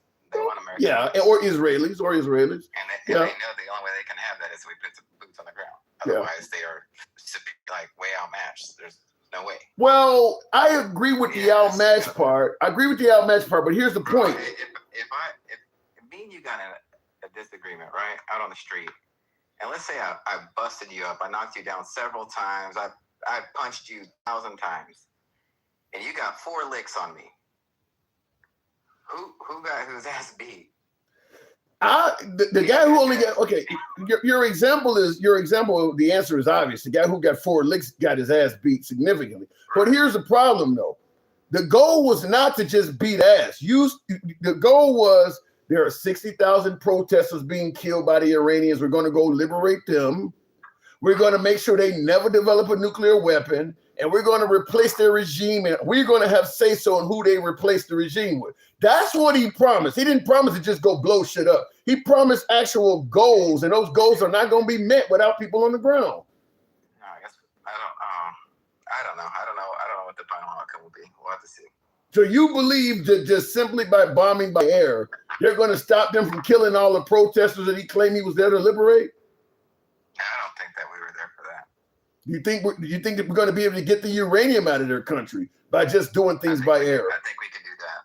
How? You can bury it, but you can't get it out. How are you going to get the uranium out of the country by just flying over it? Through the agreement that we come up with between the two of us. They're not going to agree with a guy who broke the last agreement. Isn't that what they were last discussing of who would get it? You know something? That's a good question. It's hard to really answer that because we're getting most of our information from the Trump administration. And he's the guy that said they've been begging for ceasefires and all of that shit. So I got to hear, I hate to say it, but I got to turn on Al Jazeera or somebody damn near because I don't trust what he is saying. Yeah, I don't know. I mean, I guess we'll see with that. What about regime change and we get to control who they put in? That was another one of them. We have regime change. His kid? Yeah. That's regime change? I mean, like, if America was attacked and Donald, Rubio, Pete, Vance, they were all wiped out, of course, we're going to bring somebody else in. We're going to have a new president, new VP, whatever. We're going to replace it. Yeah, but consider that a regime? Would we consider that a regime change in America? Of course we would. Well, but this is more like it's a total different leadership. Well, this is more like killing Trump and Don Jr. replacing him. This is the dude's son I mean, is that really regime change? It's his son. I mean, sons are not always exactly like their fathers. Is his son doing anything to indicate he's different than dad? I don't know that. I don't know much about his son right now. You know his son ain't working with the United States. I know his son's not walking is what I'm hearing, but I don't know. Well, you know, under his son, Iran is incredibly resistant of the United States. They're still bombing us. Just shot the country with no military. Just shot down an Apache less than 48 hours ago. So they fired missiles at Israel less than 48 hours ago. The country with no military doing this. They have a military. Well, that's what Trump said. They have a military. That's what Trump is saying. Yeah. They have a military. I was really up here just talking about Kamar. Talk to me. What you got? Talk to me. What you got? I think that you were smart with what you're talking about, like the revenge aspect other than justice. Do you understand it, though? Yeah, I understand it, but I'm just saying that's a sad place in America where one could see, you know, a life be taken and then say, you know, I don't care. All I want is revenge for this. Let's allow injustice to take place. Well, I don't disagree. That's a sad place in society. I don't disagree with you, but to me, the sad place in society is the fact that we allow so many black lives to be taken with no concern to the point where they feel like they need revenge. The sad place started in 1776 or probably far back in 1619. Now they don't got battered down so much. It's kind of like the old movie, The Burning Bed, Farrah Fawcett or whatever. Okay, you don't beat her down so much. And so, it's sad that she got to go kill her. No, what's sad is all the abuse she took. That's what's sad. I agree with you. It's awful that these folks want Karmelo Anthony to get off. But what's really sad is the fact of all the shit they're using as a justification for it. Yeah, I agree. I agree that it's a sad place that we're at in history. I agree with that aspect. I'm just saying. Yeah. But to hear people screaming for injustice to take place it's sickening. Well, did you not just see what happened on January 6th? Did you not just see what happened on January 6th? Not only did injustice happen on January 6th, they were literally trying to compensate the guys for beating up cops. I don't want to get into that either. Well, come on. So you really think those folks should be compensated? I'm not trying to put on my tinfoil hat and say what I do. You already got I see Reynolds wrap all over your head from the way you sighed. Yeah, I ain't trying to get all that either. You already in it. I don't believe it all, bro. I don't believe that the government wasn't involved with all that. I ain't trying to get your live flag. Oh my God. Police on all that. But the Karmelo stuff is much different, bro. Like, and you know that. Like, to say that this kid should get, I just heard y'all a while ago, what, 2 to 5 years? Are you out of your mind? 2 to 5 years. And I think that, you know, when y'all were saying that, in my head, I said, I think that has to stem from that y'all still believe that he's innocent. No, it stems from guys like you. It has to. There's no way that you could have heard the story that was painted and say that all he deserves is 2 to 5 years. Because what I'm thinking is, if I'm Metcalf's dad, and I hear that this kid is up here calling him a bunch of PUSS that ain't gonna do shit, and just antagonizing him to the point of, and then I hear that my son's like, hey, I'm not gonna fight you, you're gonna track me, trying to de-escalate like you had mentioned prior, and it continues on to the point of he shoved and a life is taken, and then he say, oh, well, hold on. Here's what I don't get. Here's what I don't get. You can see all of that. You can see how ridiculous, in your opinion, it is for him to only get recommended for 2 to 5 years. But you watched all that shit on January 6th, and you come back with they should be possibly compensated. I don't understand it. I don't get it. I didn't say they should be compensated. You didn't say they shouldn't. Oh, I didn't say they should. You didn't say they shouldn't. Well, I don't think they should be compensated. Okay, so you think Trump was wrong to indicate he wanted to give any of them money? I don't agree with Trump. Okay, all right. I had to like pulling teeth to get that out of you, though. No, I didn't mention whether I supported that or not. I just said I didn't want to get into January 6th. all you had to say was that's crazy. You had no problem bringing up the 2 to 5 years was ridiculous. But the conversation thing, well, you know, I want to hold my opinion. I don't want to get your life taken down. Yeah, well, I mean, I don't want to. Yeah, you're right. I disagree with Trump on that. There's many things I disagree with Trump on. How much time do you suggest Karmelo Anthony should receive? His youth. So let's say his youth is over with already.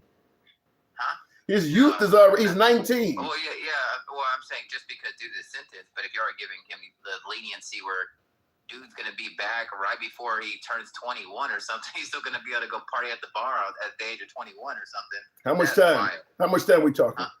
Yeah, I'm saying probably minimum time served 20 years. A life sentence. That's not a life sentence at all. He'll get out. He'll have a family. He'll do a lot of things that, you know, obviously. No, 20 years. 20 years is a life sentence in many states. I'm just saying that's what it actually is. There are some states that they give you life. That's 20 years. Yeah, well, yeah. I mean, like, yeah, I think 20 years is. He took a life, bro. I don't disagree with that. So he took a life. So if he loses his youth, I mean, like, I think 40 years old, you still get the second part of your life. And you had your first, you only really got a quarter of your life taken away from you. You were free from 0 to whatever, 18. You're gone. I mean, for a quarter of it, now and he could utilize that time for a lot of things that people usually, like men or people in general, learn so much from the age of 18 to 40. If he utilized his time correctly, he could come out and be a member of society, you know, like do well. I think the 20 years is, in my opinion, I don't think that is ridiculously unreasonable like I think 35 years is. I would probably say 10 to 15, but I don't think, because you're right, he did take a life, and I don't believe it was self-defense. I do believe Karmelo Anthony did a lot of optional shit. I think he chose to kill when there were other options, or chose to stab. I don't know if he was trying to, I don't want to say he was trying to kill the guy, but he did choose to stab when there were other options. So 20 is a little bit above what I would say, but I think that probably is kind of close to reality because he has to do half of this 30. Actually, with him being 20. At 20. 18, how many think he's actually good? 20. Right? He has to do half of 35, and then after that, he can be up for parole. So then the sentencing's right. Say that again. Then the sentencing's right. If he's going to be eligible at 18, and we think that he's going to get 20 to 25 years, it's right. You give or take 3 years. Yeah. Because if he does 18 years, about whether the sentencing's too much. No, I mean, like, because you're looking at like if he never did right, or if he was acting up in the system where he could never get out. But if he was doing what he needed to and then got released at 20, there's so many people who are going to be like, that's not long enough. Well, there are people who want him to, listen. In America, no matter how much time he does, he could come out at 90 and somebody will say he should still be in there. Yeah, there's gonna be people in America. People want you in jail forever. So yeah, people are definitely going to say 20 years is not enough. Yeah, I agree. There's many people who would disagree that most people. I mean, not most, but there's a lot of people who think he should, serve life, like a life for life. Yeah. You and I are not totally off on this. The only thing you threw me for a loop was you looked at what happened with Karmelo, and you can clearly see it was not self-defense, but then your response on January threw me all the way for it. Because that was on that. There's more of that on video than this shit, and you're up in the air on that, so I don't get that. But in this case, I agree with you. January 6th stuff is, I don't know, bro. I mean, like, yes, there were some bad areas, and then there were some very like walking down the aisles nonchalant, like where what is going on. I do think a lot of it looked like, here's my problem. I don't know, allowed to happen almost. Here's my problem. When that happened, same thing with the 2020 election. Trump was in charge of this country. Who did you fire? What did you do? If you're saying the FBI was there, it was your FBI. What did you do? Who did you let go? Who did you reprimand? Same thing with the IRS when his taxes got Who was president on January 6th? Who was president on January 6th, 2021? Biden Biden was not president. Biden was getting voted in. He was the president-elect. He was not president yet. Oh, on January 6th. Yes. Like the 21st. Right. Yeah, I guess, yeah. So you're president when the election fraud takes place, that's you as president. When the FBI was allegedly on the grounds on January 6th, that's your FBI. And now he's claiming his taxes got released by the IRS. That happened under your watch. You're complaining about a bunch of shit happening while you're in charge of all these people. And we're blaming the Democrats for it. Yeah, but the moment that he replaces people, then y'all say like, I mean, this happens often. If he fires somebody, it's because they're looking into his stuff. Or if it's this, y'all always have an issue with the moment that he makes a change. So you're trying to reason for that, and it's always got to be who cares what reason he's covering up for himself. If there's one thing Trump has proved beyond a reasonable doubt, he doesn't give a shit what the Democrats have an issue for. If you think somebody should be fired, if you can go out and build a tribunal arch and have a UFC fight on the White House lawn, don't tell me you can't fire somebody because the Democrats might not like it. You don't give a shit about what they think. The Democrats might not like it. I don't agree with that either. Okay. Or the Tesla auto line. I didn't agree with that one either. So, okay. You know. All right. So now you are MAGA though, right? I mean, I voted for Trump 3 times. Would you? I don't know. I even know what MAGA is. I don't even know what that really means, other than what Democrats like say. You know, like we didn't make up MAGA. Democrats didn't make up MAGA. Go to any website that says MAGA. It ain't Democrats on there. I do believe in like I'm more like an America First type guy. Like I do believe in looking out for us first. Is that what's happening now? I think there was an attempt to. I think this Iran has put us in a predicament, but you know, wait. There was an attempt to be America first, but Iran has put us in a predicament. What did Iran do to put us in this predicament? Oh, I think it was Israel. Israel didn't force us to go to war with Iran. Yeah, they did. How? How did they force us? What did they do? They said that they were going to strike them, and Iran's foreign minister. I mean, he said he believed Al Jazeera or whatever, said that they were calling all the neighboring countries that if they were hit, they would strike American assets in the region. Oh, they didn't say if America struck them. They said if they were struck, that they would, and they've done this in the past. They did it in Jordan, in 24, where the only thing that we needed to do was support somebody who, and that doesn't mean be involved. It just means support them, like Israel the first time, and they hit American assets. So if we know that Israel makes the call and says we're going to hit them, regardless if you approve or not, because they're Israel first. Big dog, thank you. Keep going.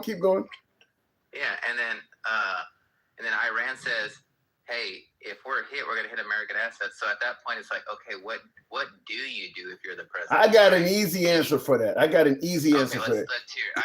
I hope the answer is not as simple as you tell Iran or Israel that you just better not do this, and that's going to fix it. No, you don't. You know, if you're supposed to be Mr. Art of the deal, what you do is you tell Israel exactly what Trump just told them the other day. You're fucking crazy. You're making people hate you. And if you keep on, you're going to be on your own. The only reason you're here is because we're protecting you. And then you call Iran and you make sure they know if they do something to you, we've already let them know they're on their own. We're not going to back them up. You don't have, and I guarantee that would stop Israel from attacking.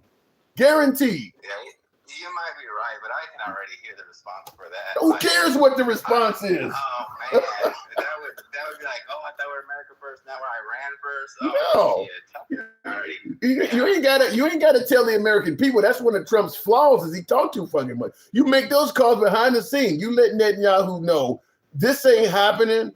If I had to pick up the phone and let the Ayatollah son know that we have nothing to do with this, all you got to do is stand down on this. You've pulverized Gaza. I've helped you hurt Iran. This shit is over with. I got a midterm to worry about. I got gas prices to worry about. You've kicked enough ass. Calm down. They would calm down. That's all you got to do. That's what the art of the deal is about. That's actually the first time I've heard answer this that actually makes sense. Thank you. Thank you. That one actually makes sense. Like, yeah, to threaten them that, yeah, we'll just say, hey. Do that shit behind the scenes. Do that shit behind the scenes. I got to move it on, though, TBHD or THBD. Thanks for coming through. Have a good one. You too. Yeah, like I said, this is what, if you're going to claim to be art of the deal, goddamn it, make some deals. This is why I suggest that the art of the deal was a ruse. It's bullshit. Trump's been president almost 6 years now. 4 years in his first term, 2 years in his second term. Where are all of these great deals at? I haven't seen him making a bunch of great deals. For the most part, it's been do what I'm saying or I'm gonna blow you the fuck up. That's not a deal. That's just bullying people to get them to cooperate. But I'm certain what I just said would work with Israel because they're getting all of their surveillance, weapons, and logistics from us. Either you hold off on this or we're going to announce to this whole region that we are not backing you up on this. And I got half of my country that's going to probably favor me more by doing this because the far left and the far right don't like your ass. So I would tell Netanyahu, either you hold off, you've already done a lot of damage. The Palestinians, it's going to take them decades to be any threat to you anymore. You're in Lebanon and Iran, we've taken care of significantly for you. Hold back the fuck up. I got midterms. I got shit to worry about over here. My people are crying about gas prices and groceries. I got to do something to make myself look better. Quit this shit for right now. He would do it. He would do it. Anyway, as I say, he didn't write the book. Yeah, that's probably true, Blue One Banks. He probably didn't write the book. Fuck Trump, says somebody in the comments says fuck Trump. Thank you for that, Repan. Whatever that was. Was that a pile of shit? This is the biggest poll I've ever done on YouTube. The question being, was Karmelo Anthony acting in self-defense? 2,966 people have responded to this poll. And it's still going up. It's still going up. Almost 3,000 people have responded to that question. Was Karmelo Anthony acting in self-defense, yes or no? The current results, 19% says yes, he was acting in self-defense. 81% of the respondents says no, he was not acting in self-defense. There you go. There you go. And almost 3,000. Wow, that's a lot. I don't normally get that many respondents to a poll. So there are going to be people that are fairly passionate about this topic. By the way, if you guys are watching us live on Instagram, Substack, TikTok, or Clapper, follow the program. If you're watching us live on YouTube, give your boy a sub. We're here most weeknights. We don't block, ban, or censor. Are MAGA friendly. Been that way since day one. Always will be. Our comments go left of Bernie Sanders, so I'm having dinner with Q. You can be critical of anybody on this program, including yours truly. Appreciate the hat and mustache, Lewis. Thank you very much. Speaking of which, good evening, Lou. He was not judged on the basis of his skin color. He was judged on the content of his character. I think it's somewhat both, Kitty. I don't think that 35 years would have happened to a white guy under the same circumstances. I do not believe a white Karmelo Anthony stabbing a much larger black Austin Metcalf gets 35 years in prison. I do not believe that. Skin color, look, I'm not saying that a white person doing what Karmelo Anthony did would be guaranteed to go back home and be a free man, but I don't think he's getting 35 years. I don't feel confident he would get off on it because there would be protests and all kinds of stuff. So, and we've shown that BLM and protests can get people locked up. But I don't think he gets 35 years. In fact, I think if Karmelo Anthony appeals this, that sentence may be dropped. Lewis, good evening. Because 35 years is a lot. Lewis, good evening. I'm going to hit on the first thing you were saying first. Sure. 100%, I believe that Karmelo Anthony thinks he was defending himself. 100%.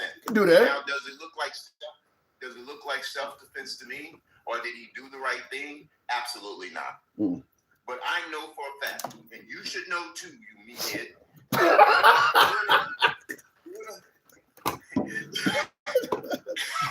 You sound like gangster grandma. Go ahead. Growing up in people of colors families that they tell you somebody put their hands on you, you put your hands on them. Yes. And that's what he should have did.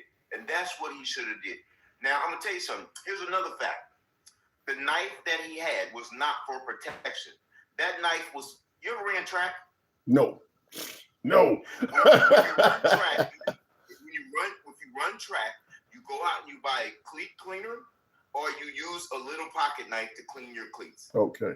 And that's why he had that knife. You know something? You're not the first I've heard say that about the cleat cleaner. This is why I believe he should have been on the stands, because that would have came out. Because a lot of people are looking at this guy.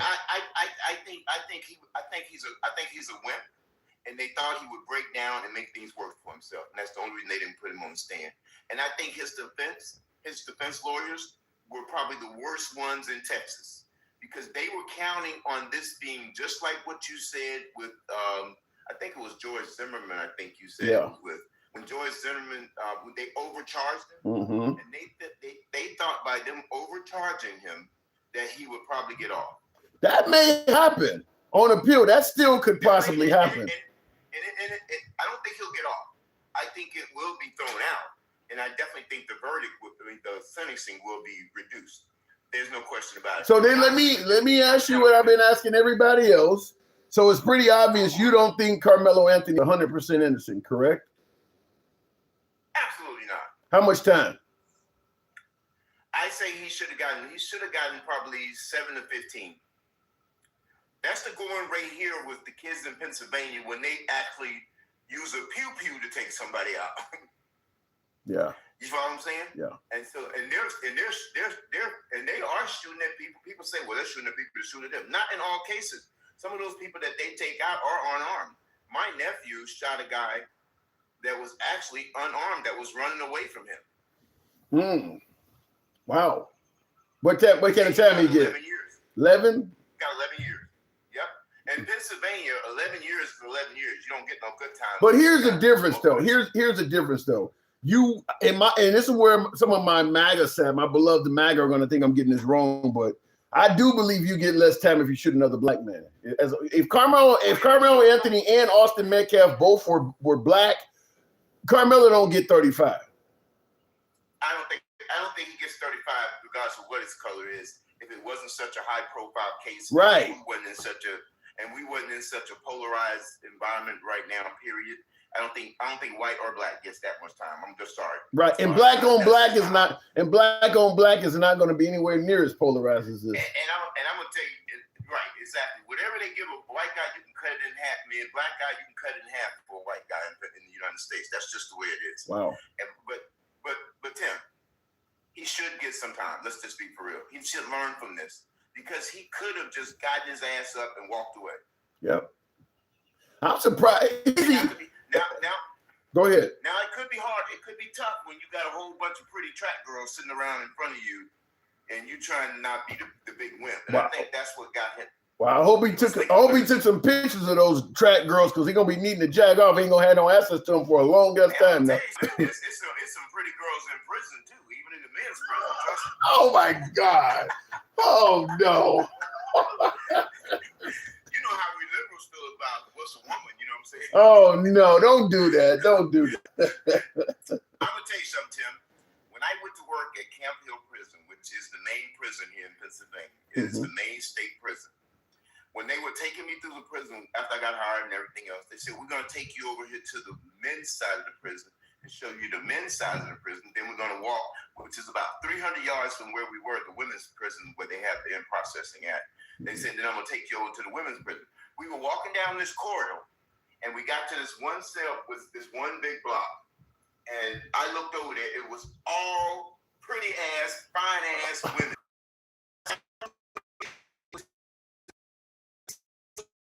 Oh no!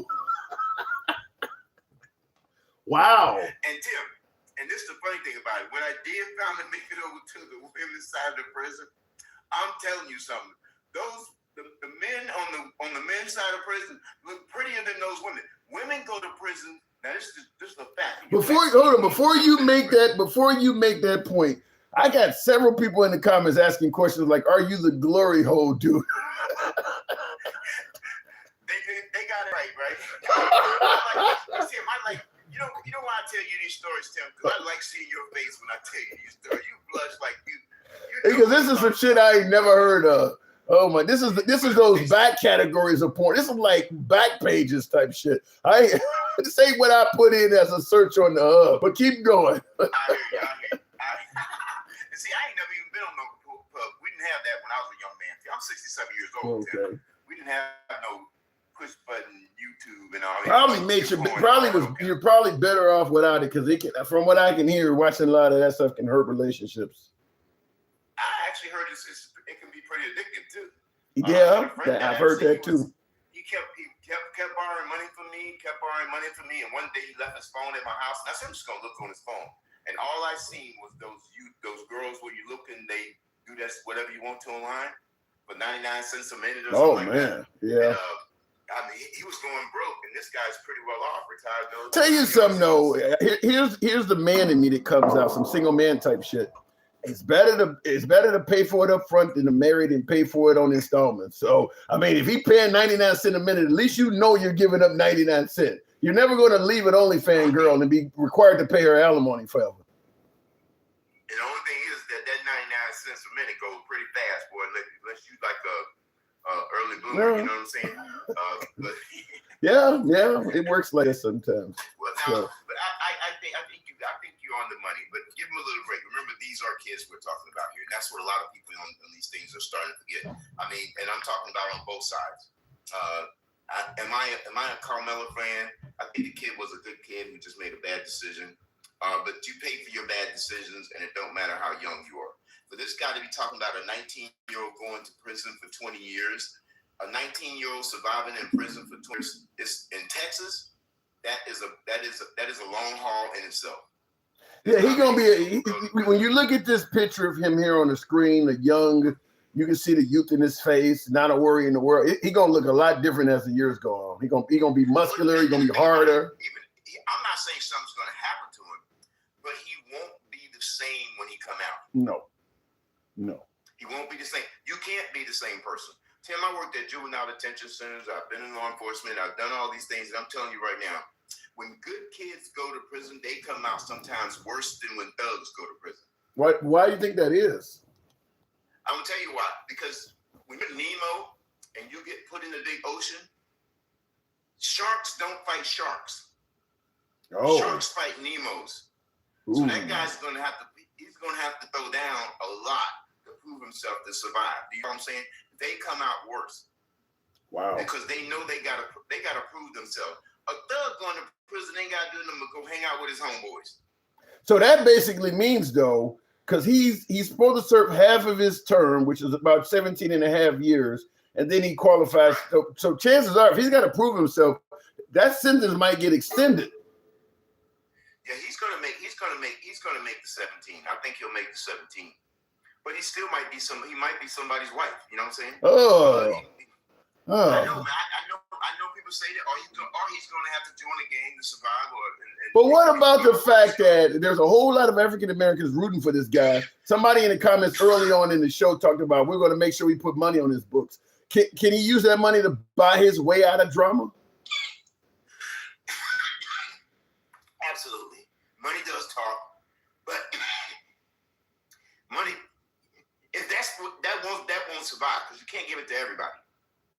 Then can't you find the right guy? You can't give it to everybody, but can't you find a what do they call him, a shot caller? Can't you pay a guy like that to take care of you? Yeah, but that only goes so long. You know what I'm saying? Most shot callers, that's not who you're gonna buy. It's probably gonna be a guy under the shot caller. Shot caller's never gonna put himself out like that to do something like that. He's already got too much going on.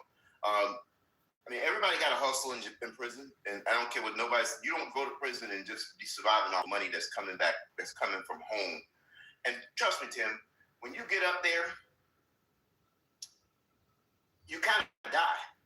You know, like right now, Tim, if you passed away right now, do you work? You got a job, Tim? Yeah, of course. How long do you think it takes your boss to replace you? Shit, probably the next day. I mean, it's gonna be quick. No, it won't be that quick, but I know what you're saying. Yeah. I think it's like this shit. Your boss will quickly replace you. Your family members' tears will soon dry up. and everybody else still just go on with their lives. You know what I'm saying? Yeah, I've heard that going to prison is like a funeral without a body. Exactly. And there is no such thing. And people, I hear people say this, especially when it comes to the drug thing, which most of us go to prison for.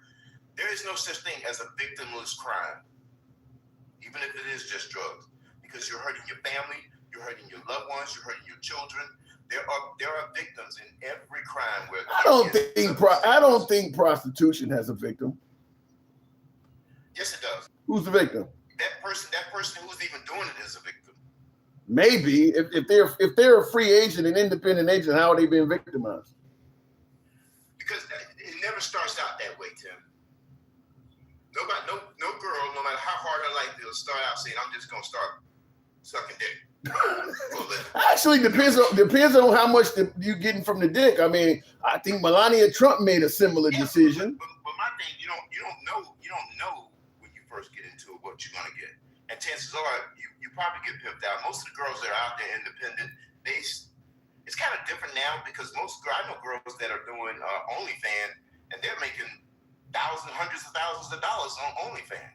So those are the girls that know how to pimp. But if you actually are a P2, you know what I'm saying, and you're actually out there on the streets, that's a very dangerous life. You know what I'm saying? Yeah. But you're right. Most of them now are just doing OnlyFans. They don't never have to even touch nobody. I don't see why people pay. I mean, to me, that's like paying to go to a steakhouse and watch the chef cook a steak that you can't eat. If I can't enjoy it, I'm not paying for it. That makes no sense to me. Which is why I'm not a strip club kind of guy. I don't understand why you paying to look at shit. Yeah, you could do that on TV. I do agree with you. And I think people are answering your survey wrong. But one thing this is telling you is, boy, you got a low fan, a bunch of redneck, racist fuckers on your site. 2,000, 3,000. Yeah, you got 3,000 because you're saying, should this nigga be in jail? Yeah, he should be in jail. That's what they telling you. Yeah, I got right now that poll is up to 3,370 people. 20% says he was committing an act of self-defense, and 80% says no. So you wouldn't even get that much of a response if you say it was JFK assassinated. You wouldn't get that big of a response. Yeah. This is by far the biggest. Amount of respondents I've ever gotten on the poll. I'll move it on, Lewis, but stay away. They know your voice now. Yeah, I love it that they do. Hey, I don't want them to think for 1 second that I'm a pervert or I like making people laugh when it comes to that kind of stuff because we do need to loosen up. And Tim, you've been overseas. We are the most stuck-uppest country in the world, especially when it comes to sex. I mean, it's I think we're just arrogant. Period. I think that's why it was so easy for. That's why we have so many problems because we're all so tight. We're all so. We just all so strong. A lot of it is Christianity and biblically based too, though. Why people are so conservative like that. No question about it. Yeah. Chris, let me tell you something. I grew up just like you. If I miss school all week, come Sunday, your ass still going to church. That's how I grew up in my house. You going to church on Sunday. But I'll tell you now, over 21 years in the military, being deployed 8 times, I'm going to tell you right now, I got to admit, I probably lost my religious faith. Doesn't mean that I don't believe in the Almighty or the Creator, but I have lost my faith in religion. And number one, if you actually read the Bible, it kind of don't make no sense. Kinda. In the belly of a whale. Shit, kinda. It don't make no sense at all. All right, Lewis, I'll leave it at that. I appreciate it. Thank you. I'm not saying it's not good now. I'm keeping the door open just in case, though, Tim. Same. I don't want to burn any eternal hell. I gotta go, Lewis. Thank you. All right, folks, and I do appreciate the 133,000. We are the hottest country in the world. Thanks for your attention to this matter, says Moja. And that's the problem. I think it's the American supremacist mindset, which has helped Trump out immensely. Trump has cashed in on this American supremacist asset or mindset by convincing Americans we can do every damn thing on our own. We don't need nobody on earth. We don't need any allies. Nobody can touch us. We can attack whoever we want. Trump has really cashed in on that. And I think at the end of the day, he's going to find out, along with the rest of us, that we're only a guest on this planet. I always use the line from the movie Casino with Robert De Niro and Al Pacino and all them in it. where LP, some of you folks have probably seen the movie. It's a pretty big movie. It's Martin Scorsese movie, but there's a scene there where Robert De Niro's running a casino, and he refuses to rehire somebody that is related to one of the members of the gaming board because he has risen to the top and he's part of the mob. He's a made man, all this other shit. And the guy from the gaming board tells him, you're gonna find out that you're only a guest. You're gonna find out you don't have as much power as you want.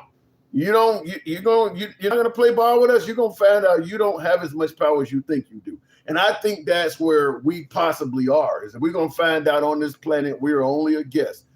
These other countries do have options. We're not so high up that they have to do business with us. The US dollar has to be the standard and everybody has to depend on what the American military says. No, they actually can band together and make a lot of stuff happen that would be to our detriment. And I think if we keep going down this path, we're going to start finding that out more and more and more. Anyhow, I appreciate you guys with the 135,000. The Knicks is playing. I do want to catch some of that game. Thanks some of you folks. If you're watching us on Instagram, TikTok, Substack, or Clapper, follow the program. If you're watching us on YouTube, give your boy a sub. We folks tomorrow